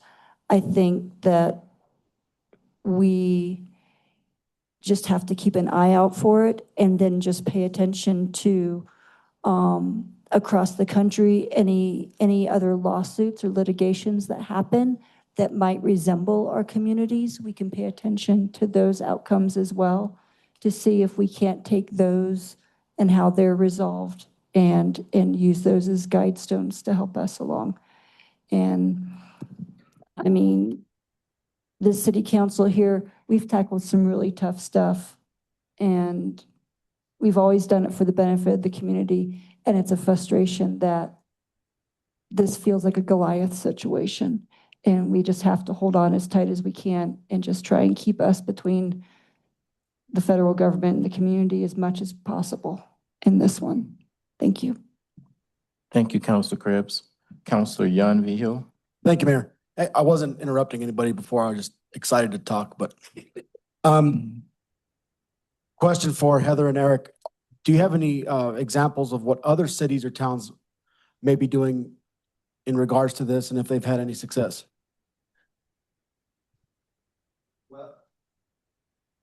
There are, I think, 6 lawsuits that I know of going on right now with respect to ICE facilities. I think most of them deal with actual ICE detention facilities where they're holding people for extended periods of time.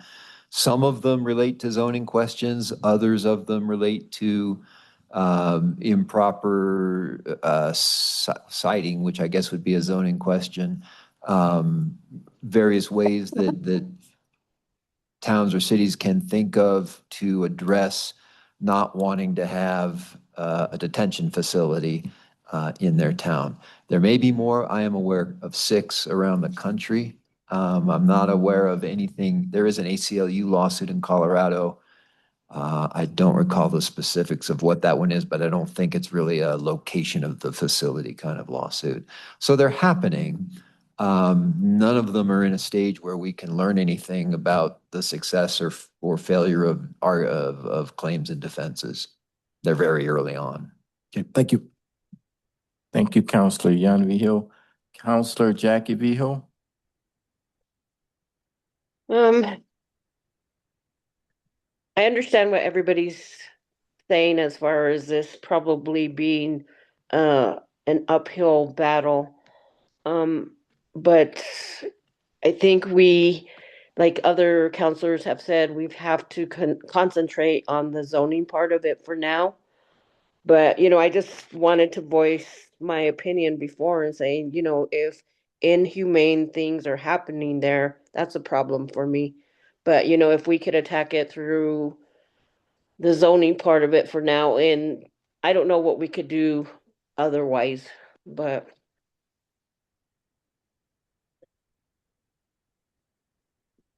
that's it. Thank you, Councilor Jackie Vigil. All right, so now, Councilor Michael Carson.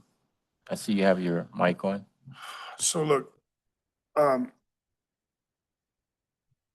not really okay with us ever following what other people are doing. And that's just my stance, okay?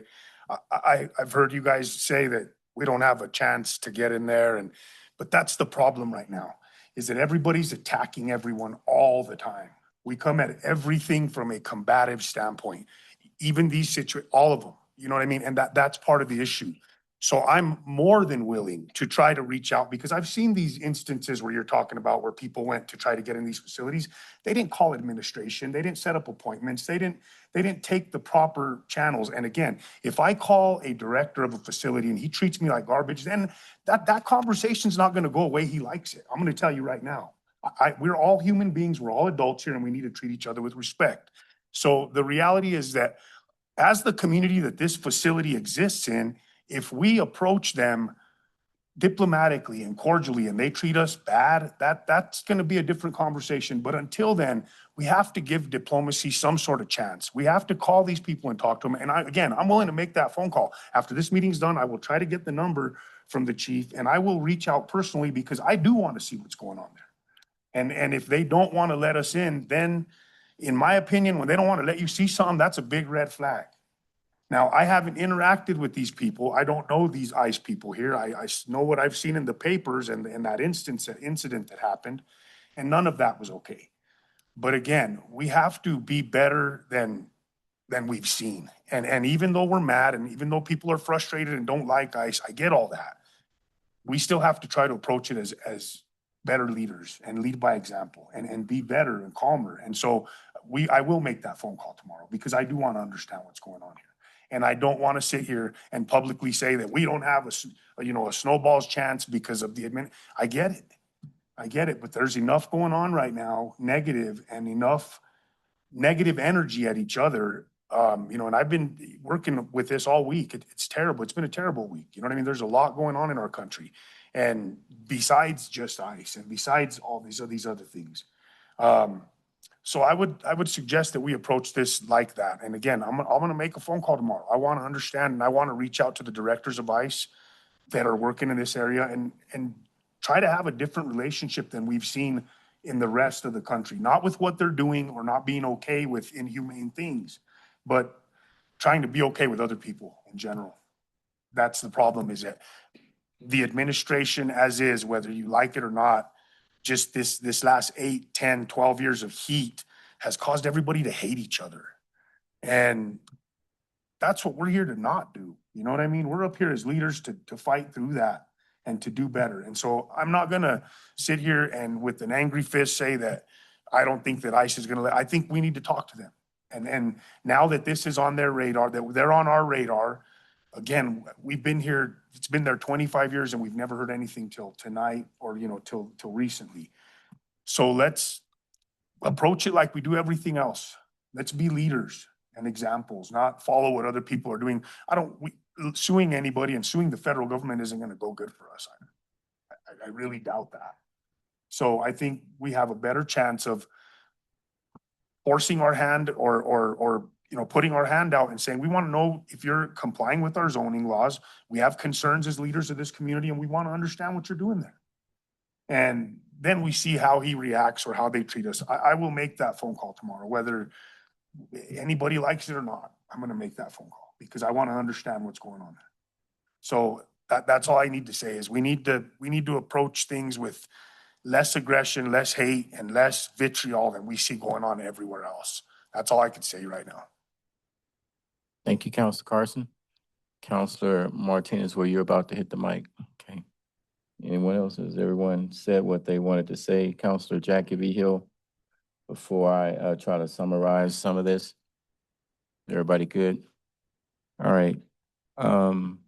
Eric, council has done a real good job of asking a lot of questions tonight, and you've done a real good job of answering the questions to the best of your ability, and I really appreciate it. Thank you, council, for doing your homework this week and studying and reading all the documents that we've been provided so that we can have informative conversations. I can tell you all did your homework, which is great.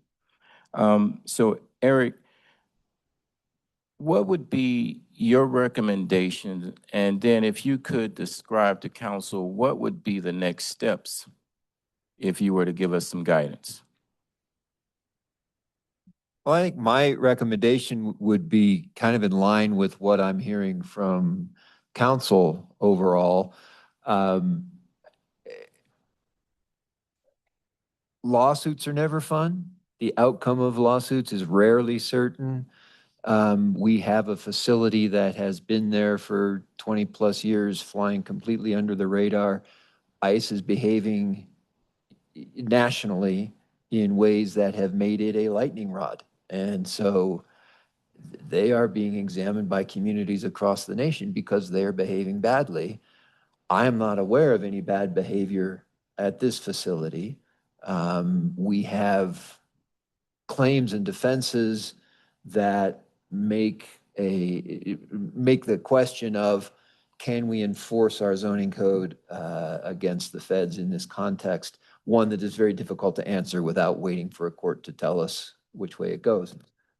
So considering all of that, my recommendation would be alternative number 3, which, as Councilor Carson has indicated, is essentially reach out to them, try to get a common understanding of what's currently going on out there, make it clear that we're, as far as zoning goes, we're going to hold them to not expanding that use or changing that use in a way that is less compliant with our code, and taking it from there. And I would add a little bit more flavor to that. I agree with everything the city attorney has said. But I'm also hearing tonight that even if we do have a narrow focus, which is the zoning, that there is desire from council for us to have maybe more regular contact with ICE during this time. And so not just a preliminary meeting that will work with the chief on helping to set up with myself, the city attorney, and our code enforcement, to begin the discussion of option 3, but it's also maybe to then have also regular contact after that. So I would just add a little bit more to the end of it, based on what I was hearing tonight. Okay, all right. Counselor, okay. All right, so I believe we're gonna need a motion. Yep, we do. Yeah, well, I mean, motion could be bring this back to us at a later time after whatever, but I think it sounds to me like you're ready for a motion.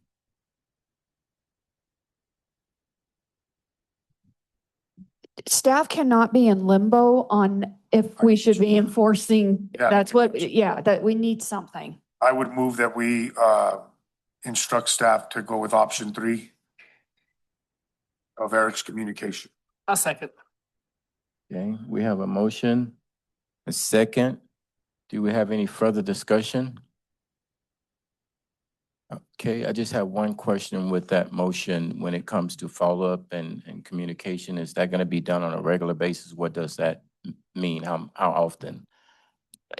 Let us wrap our heads around Okay. what seems to make sense. Obviously, we'll have as soon as possible connection with them for the immediate issue.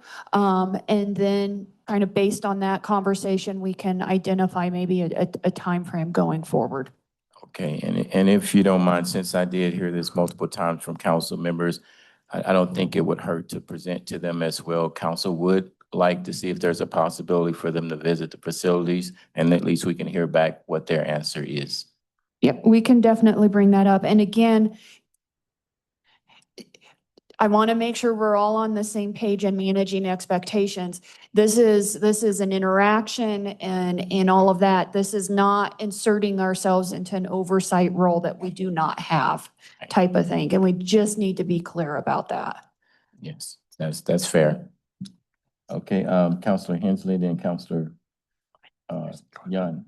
I guess what this reminds me a little bit, and it's not exact by any means, but I know a while ago, and this is quite a few years, I lose track of time, but with La Puente, I know there was some definite challenges in regards to some of the stuff happening around people loitering and people hanging out there, and that had come up a lot in our community.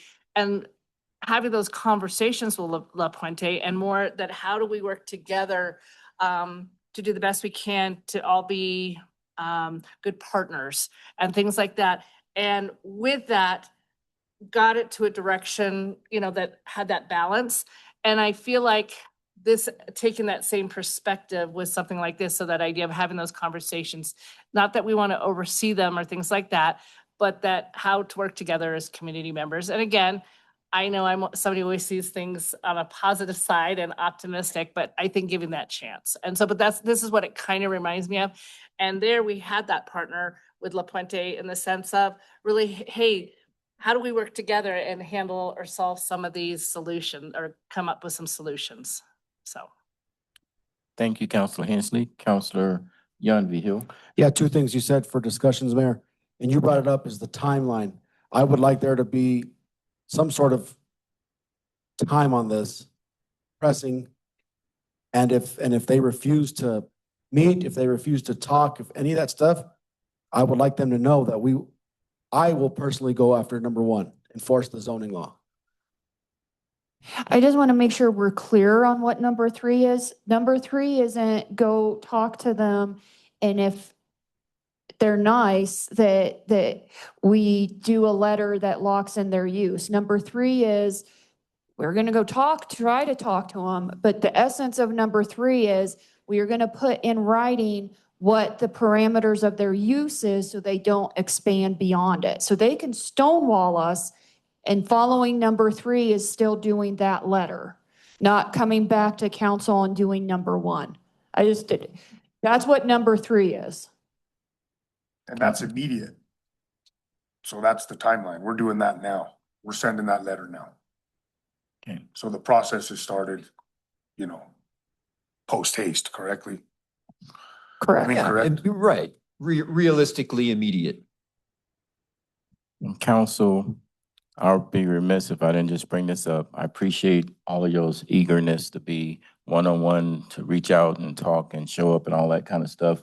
But for the sake of order, we'll turn it over to our legal counsel to make those communications. But thank you for your eagerness and willingness to want to do more. Any other comments? Yeah, question. What happens if we are stonewalled and we get nothing? We still have the letter that is supposed to create what their existing use is, and then they're not supposed to expand beyond that. Right. I just struggle with that because they're not responding to anybody. They're not listening to Congress people. They're not listening to cities and towns across America. Like, how are they going to listen to the city of Alamosa? You're generalizing that though, because the thing is we haven't interacted with them. We haven't interacted with this person in Durango or this regional director. And what I'm trying to tell you is we have to give them the chance to shoot us down before we say, you're going to shoot us down. You know what I mean? We at least have to talk to them and reach out to them and do that step. Again, that national perception, you go 500, 1,000 miles any direction, we're seeing that. We've done a good job of being a good place to be here. And I want to keep doing that. I don't want to inflame things more than we have to if we don't have to. Do you understand what I'm saying? If we got to give them the chance to say no. And so we don't know that yet. And to your point, Mayor, I understand what you're saying, but as a local leader, I think, so give me your opinion, Eric. Is it out of line for me to call this person and say, hey, as a city councilor, I'd like to know what's going on? Because I don't think it is. I mean, that's my job as a leader here.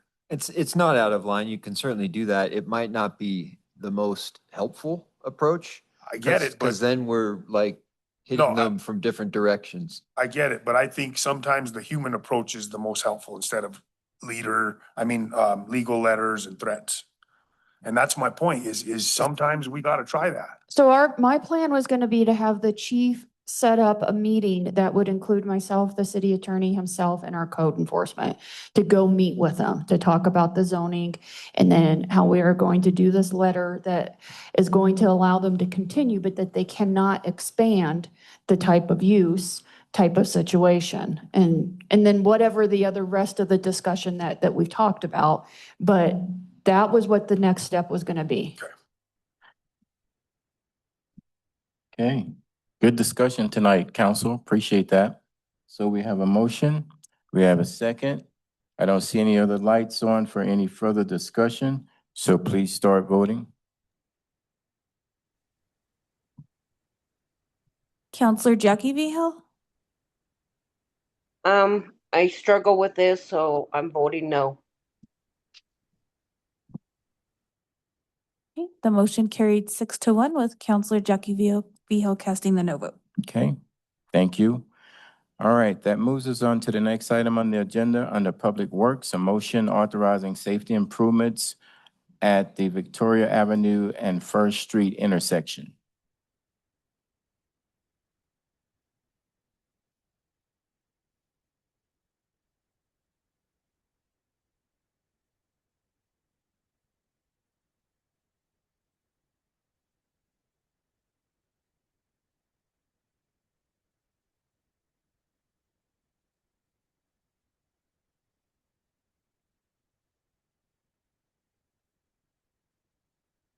Okay.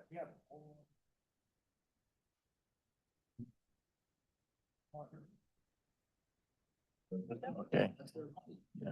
Okay, Mr. Reynolds, you're up. Okay. All right, we can have this under council comments, conversation, guys. All right, Harry, you're up.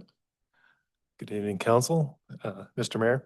Yes. Tonight I'm bringing to you the proposed safety improvements for the intersection of First Street, Victoria and Stewart. A little background on the intersection. Prior to 2019, that intersection was offset. First Street intersected with Victoria about 50 feet to the south of it.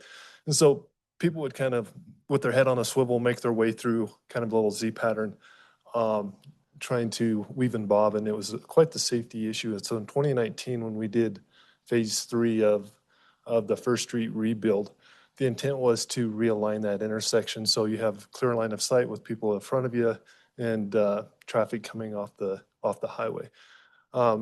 Unfortunately, with unintended consequences, what has happened is people now have a little bit more sense of safety, and so they're shooting from Stewart to the east on First Street, and without a good proper line of sight of the people coming off the highway, they're having a lot of accidents right there. Since 2021, PD's kind of been tracking that, averaging about 1 crash per month. Council has, heard from the community and as well as PD with their concerns of the safety in that intersection. So staff and an engineer had looked at what our options are as far as improving the safety of the intersection. And what we've come up with is it's basically 3 changes to the intersection. If you look at Stewart, coming from the clinic eastbound, that would be converted to a right in, right out only. You wouldn't be able to go across to the east and get onto First Street. Your option would be basically to get in line to get on the highway off of Victoria.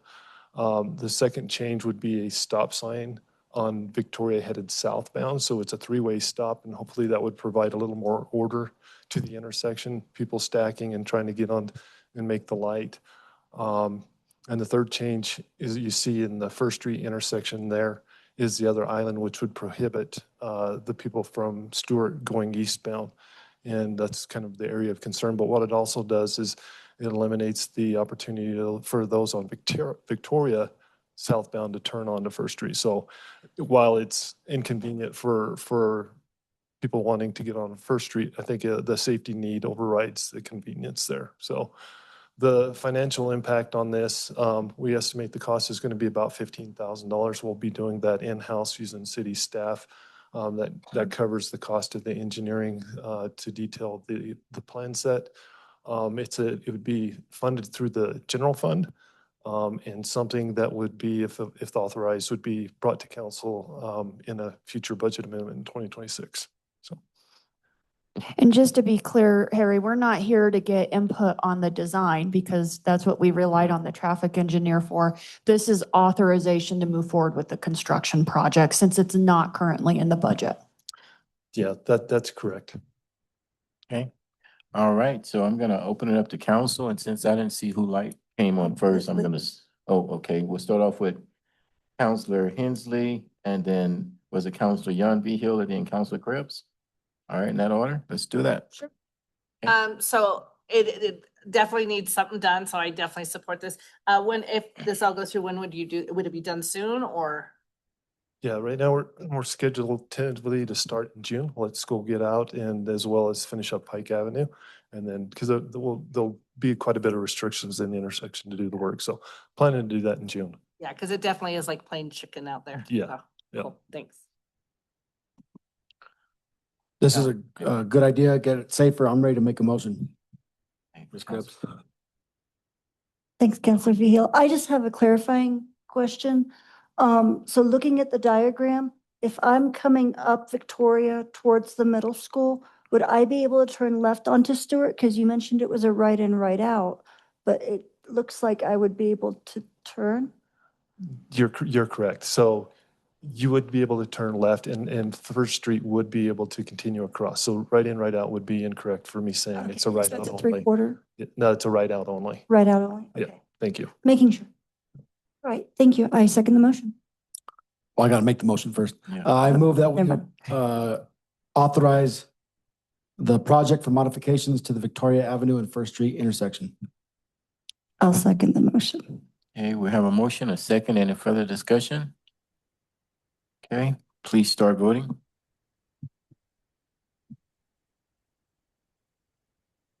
Counselor Jackie Vigil? Yes. The motion carried unanimously. Okay, thank you. Thank you, council. Okay, up next, we have, under finance, public hearing, resolution number 5-2026, final budget amendment for 2025. I'd just like to point out it is now 9:15, which is when I guess the meeting would end. So if you want to adjourn the meeting, I'd be okay.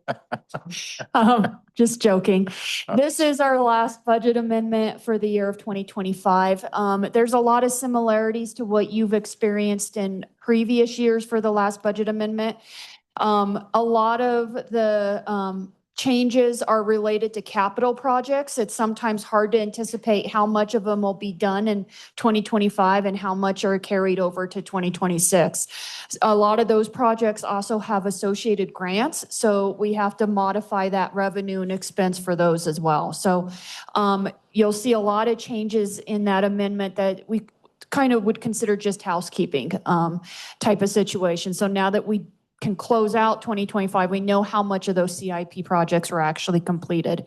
There's also some amendments for items that council authorized knowing it would come in a budget amendment, almost like this previous item you just approved.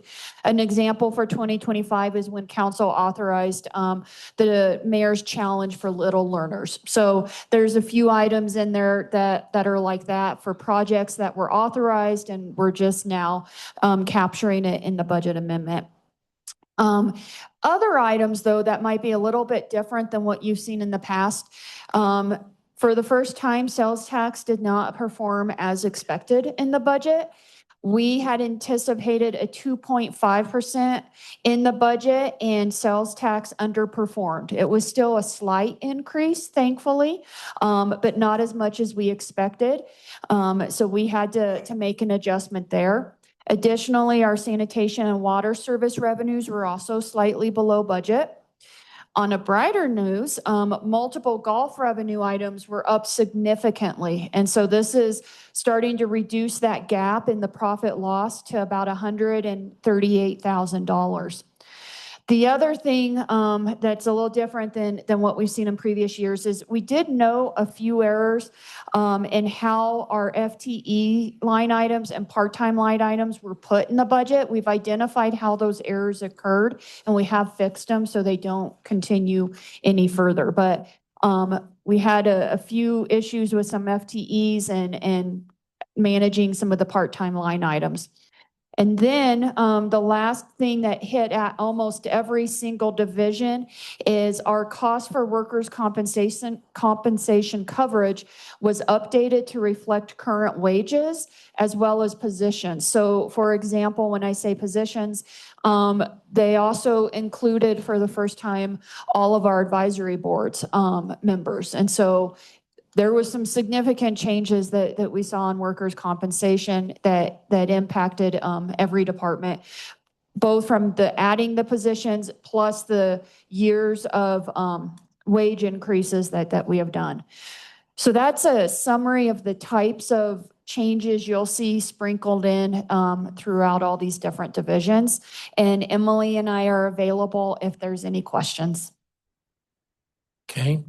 So what we're going to go ahead and do now is open up the public hearing for resolution number 5-2026, the final budget amendment for 2025. We're going to ask those of you who are in the audience if you would like to come to the microphone and make any comments during this public hearing. Now would be the time to do so. And after we give the audience an opportunity to come and voice their concerns in this public hearing, we will then go to Zoom to ask those participants to raise their hand.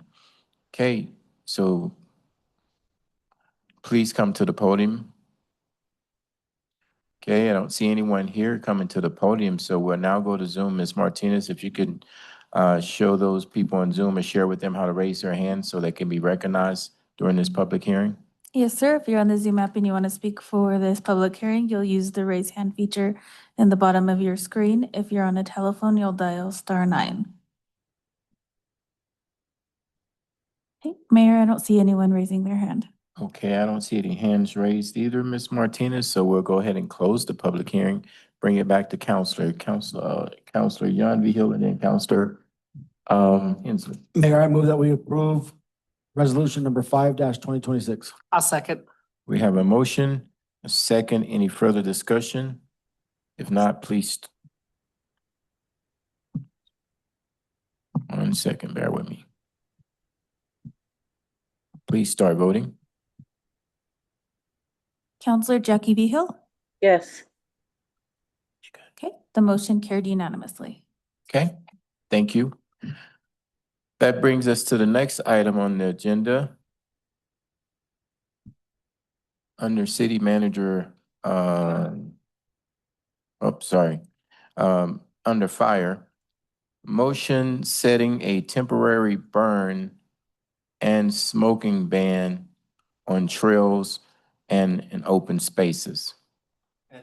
And just to be clear, Council, that there's a typo in there that we didn't catch on the agenda. It's not a temporary burn ban. There is a permanent burn ban in place. So it's a temporary smoking ban. Okay, thank you for that clarification. And I didn't read my notes, but sorry about that. Hello, Council and Mayor. Basically, in our discussions at staff meeting, we were discussing about, the current conditions, even with today's precipitation. We're going to go right back into a very dry condition in the area. And one of the areas that we notice, and you might remember this from the Wildland Resiliency Code discussion, the areas where our parks are along the rivers and the trails, that is very prone to, smoking materials or anything like that to be an ignition source. So I recommend to council that we institute a smoking ban until conditions get better. Okay, council, do you have any comments or questions for Chief? Okay, I'll go ahead. Sorry. Counselor. I guess I just have one, and it's more, so when we say open spaces, and I probably should know this, are there places that are designated open spaces? Yes. Okay, so like is parks, things like that? So not parks. Okay. It's, we've got two open spaces, one the northwest part of town and then the ranch. Okay. And then this would cover the trails as well. Okay, I just wanted that clarification. Thank you. The riparian park, yes, that's what I meant, yes. Okay, Counselor Young Hill. Mayor, I move that we approve a temporary smoking ban to reduce the likelihood of unintended fires from occurring on trails and in open spaces in the city of Alamosa. Counselor Carson. I'll second that. I had a question for the chief though. Okay, we'll have a question for you. You got the second. Now, further discussion, Counselor Carson. I guess this is more of a request. This is a no-brainer. This is something we should do. I also think that we should encourage lot owners to clean some of that potential fire hazard material up. For example, there's lots on the south side that are, they're an acre and it's nothing but dry chico right in the middle of residential areas. Some of them are corporate owned, some of them are private owned. I don't want to get into those names right now, but I'm sure you're aware of the lots I'm talking about, down on 17th, 20th Street. Yeah, some of those owners, if they could, there's tons of fuel anyway as far as garbage, but some of the stuff that's there, I think we should take a look at that as well. But that's just a point I'd like to make. So thank you. Thank you, Counselor Carson. We have a motion and a second. No further discussion. Please start voting. Counselor Jackie Behill? Yes. The motion carried unanimously. Okay. All righty. That brings us to the next item on the agenda. Under Development Services, second reading and public hearing for ordinance number 11-2026, an ordinance amending the Unified Development Code to provide public notice standards for preliminary plats. Good evening, Council. Thank you. We're not going to beat you over the head with more land use stuff for the evening. This is mostly a housekeeping element. We don't have any sort of process for notifying the public when there's a public hearing for a preliminary plat, which is the first step in a major subdivision, which involves 6 or more new lots or essentially, new public dedications such as new streets and things of that nature. Essentially, we would, with the most comparable, which would involve posting the property, publishing a notice in the newspaper, and then mailing a notice to all of the property owners within 300 feet. Okay, thank you. So what we're going to do right now is we're going to open up a public hearing for ordinance number 11-2026, an ordinance amending the Unified Development Code to provide public notice standards for preliminary plats. If we have anyone in the audience who would like to come and make any comments during this public hearing, please do so at this moment. Okay, I don't see anyone coming up to the microphone, so we'll go to the Zoom participants. Ms. Martinez, can you give them instructions of how to be recognized so that they can make comments? Yes, sir. If you want to speak right now for this public hearing, you'll use the raise hand feature in the bottom of your screen. If you're on a telephone, you'll dial *9. Okay, Mayor, I don't see anyone choosing to raise their hand. Okay, I don't see any hands raised either, so I will bring it back to council for further discussion or comments. Mayor, I move that we approve ordinance number 11-2026. I'll second. We have a motion and a second. Do we have any further comments? Okay, if not, please start voting. Counselor Jackie Vigil? Yes. The motion carried unanimously. Thank you. Up next, we have resolution number 6-2026, a resolution authorizing the Director of Development Services to submit a funding request to DOLA's Local Planning Capacity Grant Program. Good evening, Mr. Mayor and members of council. I'll keep it short and sweet. We've already been awarded these funds. We just have to go through the process of applying for them. So it's a pretty easy ask. We just need your authorization to move forward. Okay. Councilor Young Vehicle. Mayor, I move that we approve resolution number 6-2026. And thank you, Rachel, for doing all this work. I'll second.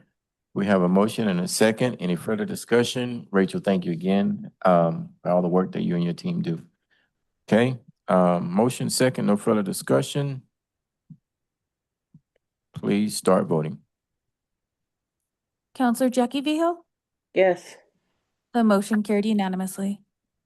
Okay, Really quick, Priscilla with the paper gave me Ford keys to an SUV that have a city tag. Is anyone missing their keys? okay, If not, I have them. all right. Anybody's missing keys to a Ford? Bring it to, go see, Miss Rachel. Okay, somebody will be walking home. She's not leaving, so Okay. yeah, we can do it after the meeting. Okay, all right, here we go. We're almost there, council. We're gonna go down to committee reports. Do we have any committee reports tonight? Looks like we do. We have Councilor Young V. Hill and then Councilor Krebs. Thank you, Mayor. I attended the comprehensive plan outreach meeting last Monday. It was really well attended, a lot of energy. Half of our discussion was coming up with naming our group. And there's a lot of importance in that because it shows the community kind of the direction where we want to go. It's inclusive. We talked about how the smaller outreach meetings will be starting up in June, especially at Sunshine Fest. And our next meeting is in 1 month. So it's a good group. Thank you, Councilor Young V. Hill, for that update. Thank you. Councilor Krebs. Thank you, Mayor. I have two, but since Senior Center pretty much presented it, then I dropped down to one. Alamosa Creates met last week. Some exciting things going on there. We're making forward progress in preparing to apply for the creative arts. So, and city staff is doing so much help on that. So thank you so much for that. We also went over the submissions for the sculptures for the upcoming art walk. And so what the Alamosa Creates team does is they look at the initial submissions for anything too pointy or costs too much, things like that. So then when it finally comes before the judges and everything, it's toned down. But I'm excited to say that this year we have an international submission to it. So I'll leave it at that. But thank you. Wow, thank you. Thank you very much, Counselor Krebs. Okay. Counselor Carson, there you go. So the committee report I have was an alternate attendance I did for Dawn. You are still the president. I attended the DRG and the COG for Dawn, and they had reappointments and elections, and so Dawn was appointed again or revoted in again. You know, we won't get into how that happened, but yeah, it I didn't show up. That's how that happened. all the board members stayed in place. So, yeah, I won't get into too much of that meeting. They are doing a lot. Dawn is representing the city well there, and there's a lot going on. They're doing a lot for small businesses and for, you know, just general regional action. So they're doing a good job there. Thank you, guys. Thank you, Counselor Carson. Appreciate that. Okay, no more council comments. So we'll go to, I'm sorry, committee reports. No more committee reports. We'll go to regular business, staff announcements. Okay, we just have very quick ones from Harry in regards to Pike and the alleyway project, construction projects.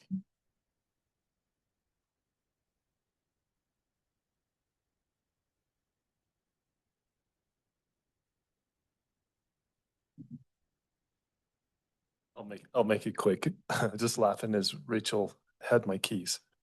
Tell her how she got it, but don't leave them on the desk in front of you. Anyway, Pike Avenue is going well. We're through most of the infrastructure. Construction's on course to be finished in mid-May. And then from there, we'll move over to West 6th Street, and that'll take about 2 months.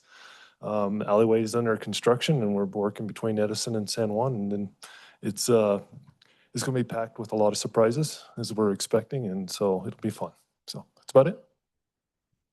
Harry, I just want to say, I drove by one night and I saw your crews out there working at night. Really appreciate that extra effort they're putting into that project. Thank you. And then the last staff reminder is we do have a work session next Wednesday. We do. At 6:30. It's almost every Wednesday for the next few months. But it's the Dark Skies is next Wednesday. Yes. Okay. Thank you. Thank you very much. All righty. So thank you for the staff announcements. It brings us to the last thing here. It looks like council comments. Counselor Carson? I think your mic. There you go. To staff, to Harry, you know, staff always does a great job doing everything you guys do. Just wanted to say thank you for coming up with that solution for Victoria. That we've heard a lot lately, a lot of people concerned about it.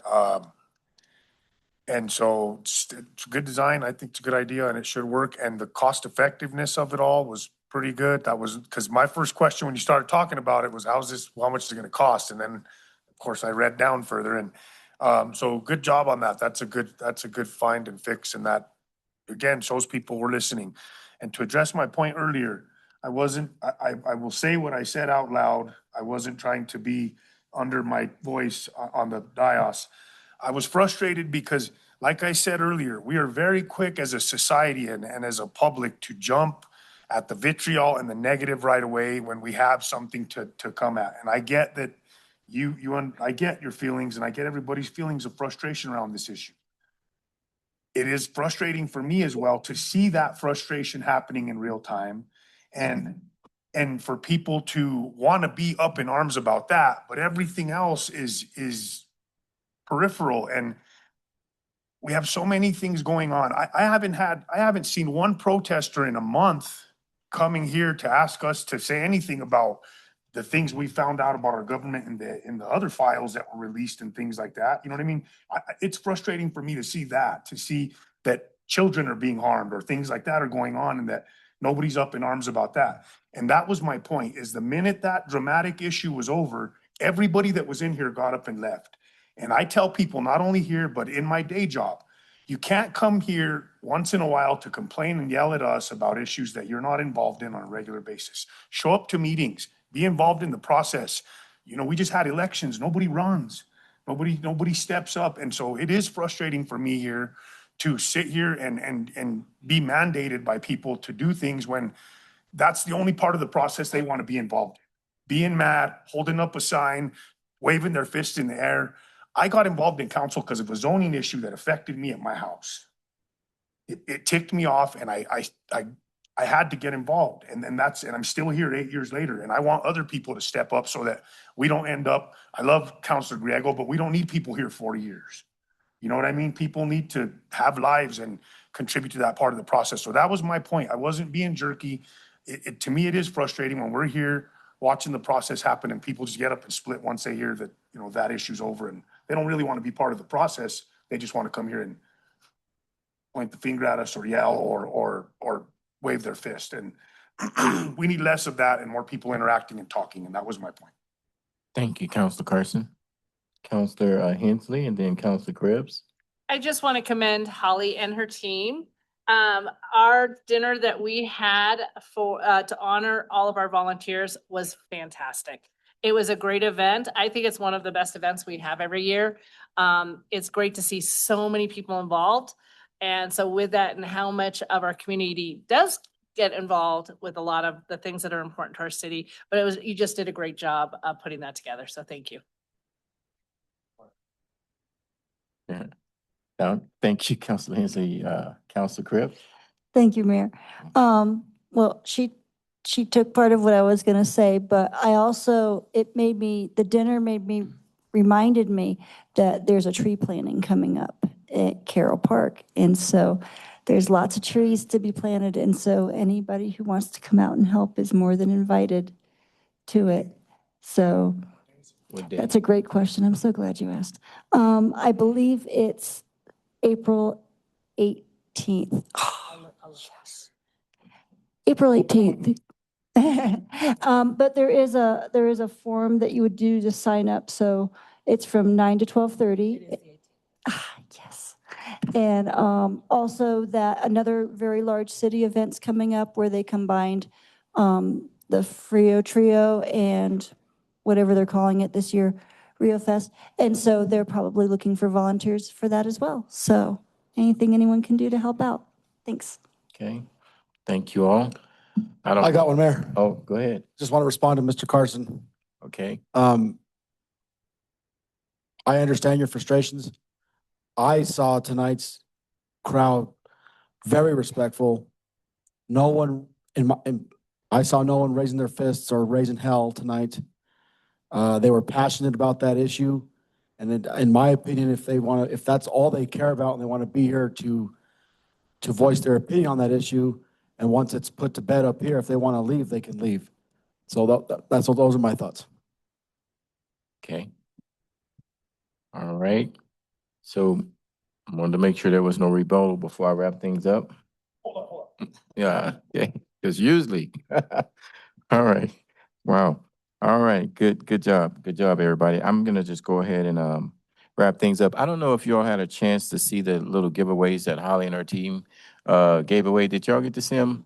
Like little plant wheelbarrows and you put a plant in it. It was the coolest thing I've ever seen. I think they did a real great job. And I was trying to encourage her to just take one of them out the box and put it up in their office so people can see what it looked like, because it was really cool for the people who got those. And thank you again, Holly, you and your team for doing a wonderful job. Also, thank you to the staff and council members. You council members did real good coming up to the mic and recognizing everyone and each department heads coming up. That really felt real warm and sincere and genuine. And I know a lot of people appreciated you all doing that and taking the time to do that. Also, I would like to talk about finally Tonight, you all did a wonderful job. Not only the people who came to speak in person and the people online, they did a good job of voicing their concerns, being mindful, thoughtful, and respectful. But council, I want to thank you all as well for being sincere, honest, open, fair, and being an example of how to have civil discussion in a public forum. This would be textbook example of how to have meaningful conversation when there are genuinely disagreements at certain points. Thank you for doing that, because each one of you are being part of the positive change that we're trying to show other people how that they can have civil conversations with one another. And I want to thank staff for giving us the tools and equipments over the past week or so to be prepared tonight. I mean, Eric, you were sending us emails and updates and things like that so that we had enough information to have a good conversation and make a decision that we think or thought was best for everyone. So thank you and Heather and the rest of the staff for providing that information to us as well. So I just want to encourage council to continue to do what you're doing and say what you're saying. I want to show how I appreciate Councilor Carson and Councilor Jan Vigil also, because we have little whispers up here in between the little breaks, and you hear us laugh sometime. But you know what they both did? They waited till council comments, and they both said what they were saying when we were whispering behind the diocese here tonight. And sometimes it's funny, but tonight was fun and sincere, and I really appreciate that. Okay, with that being said, one other thing I just had to bring up. So Councilor Martinez, you all, he come to council every meeting with 2 Coca-Colas. He very seldom has the opportunity to open the second one because we're out of here. Tonight, he had to crack open the second one. And I said, okay, it's time for us to go. All right, good job. All right, everybody, this meeting is adjourned. No executive session because you all handle business today. Good job. Good job, everybody. Anything that we did in this issue have to be out.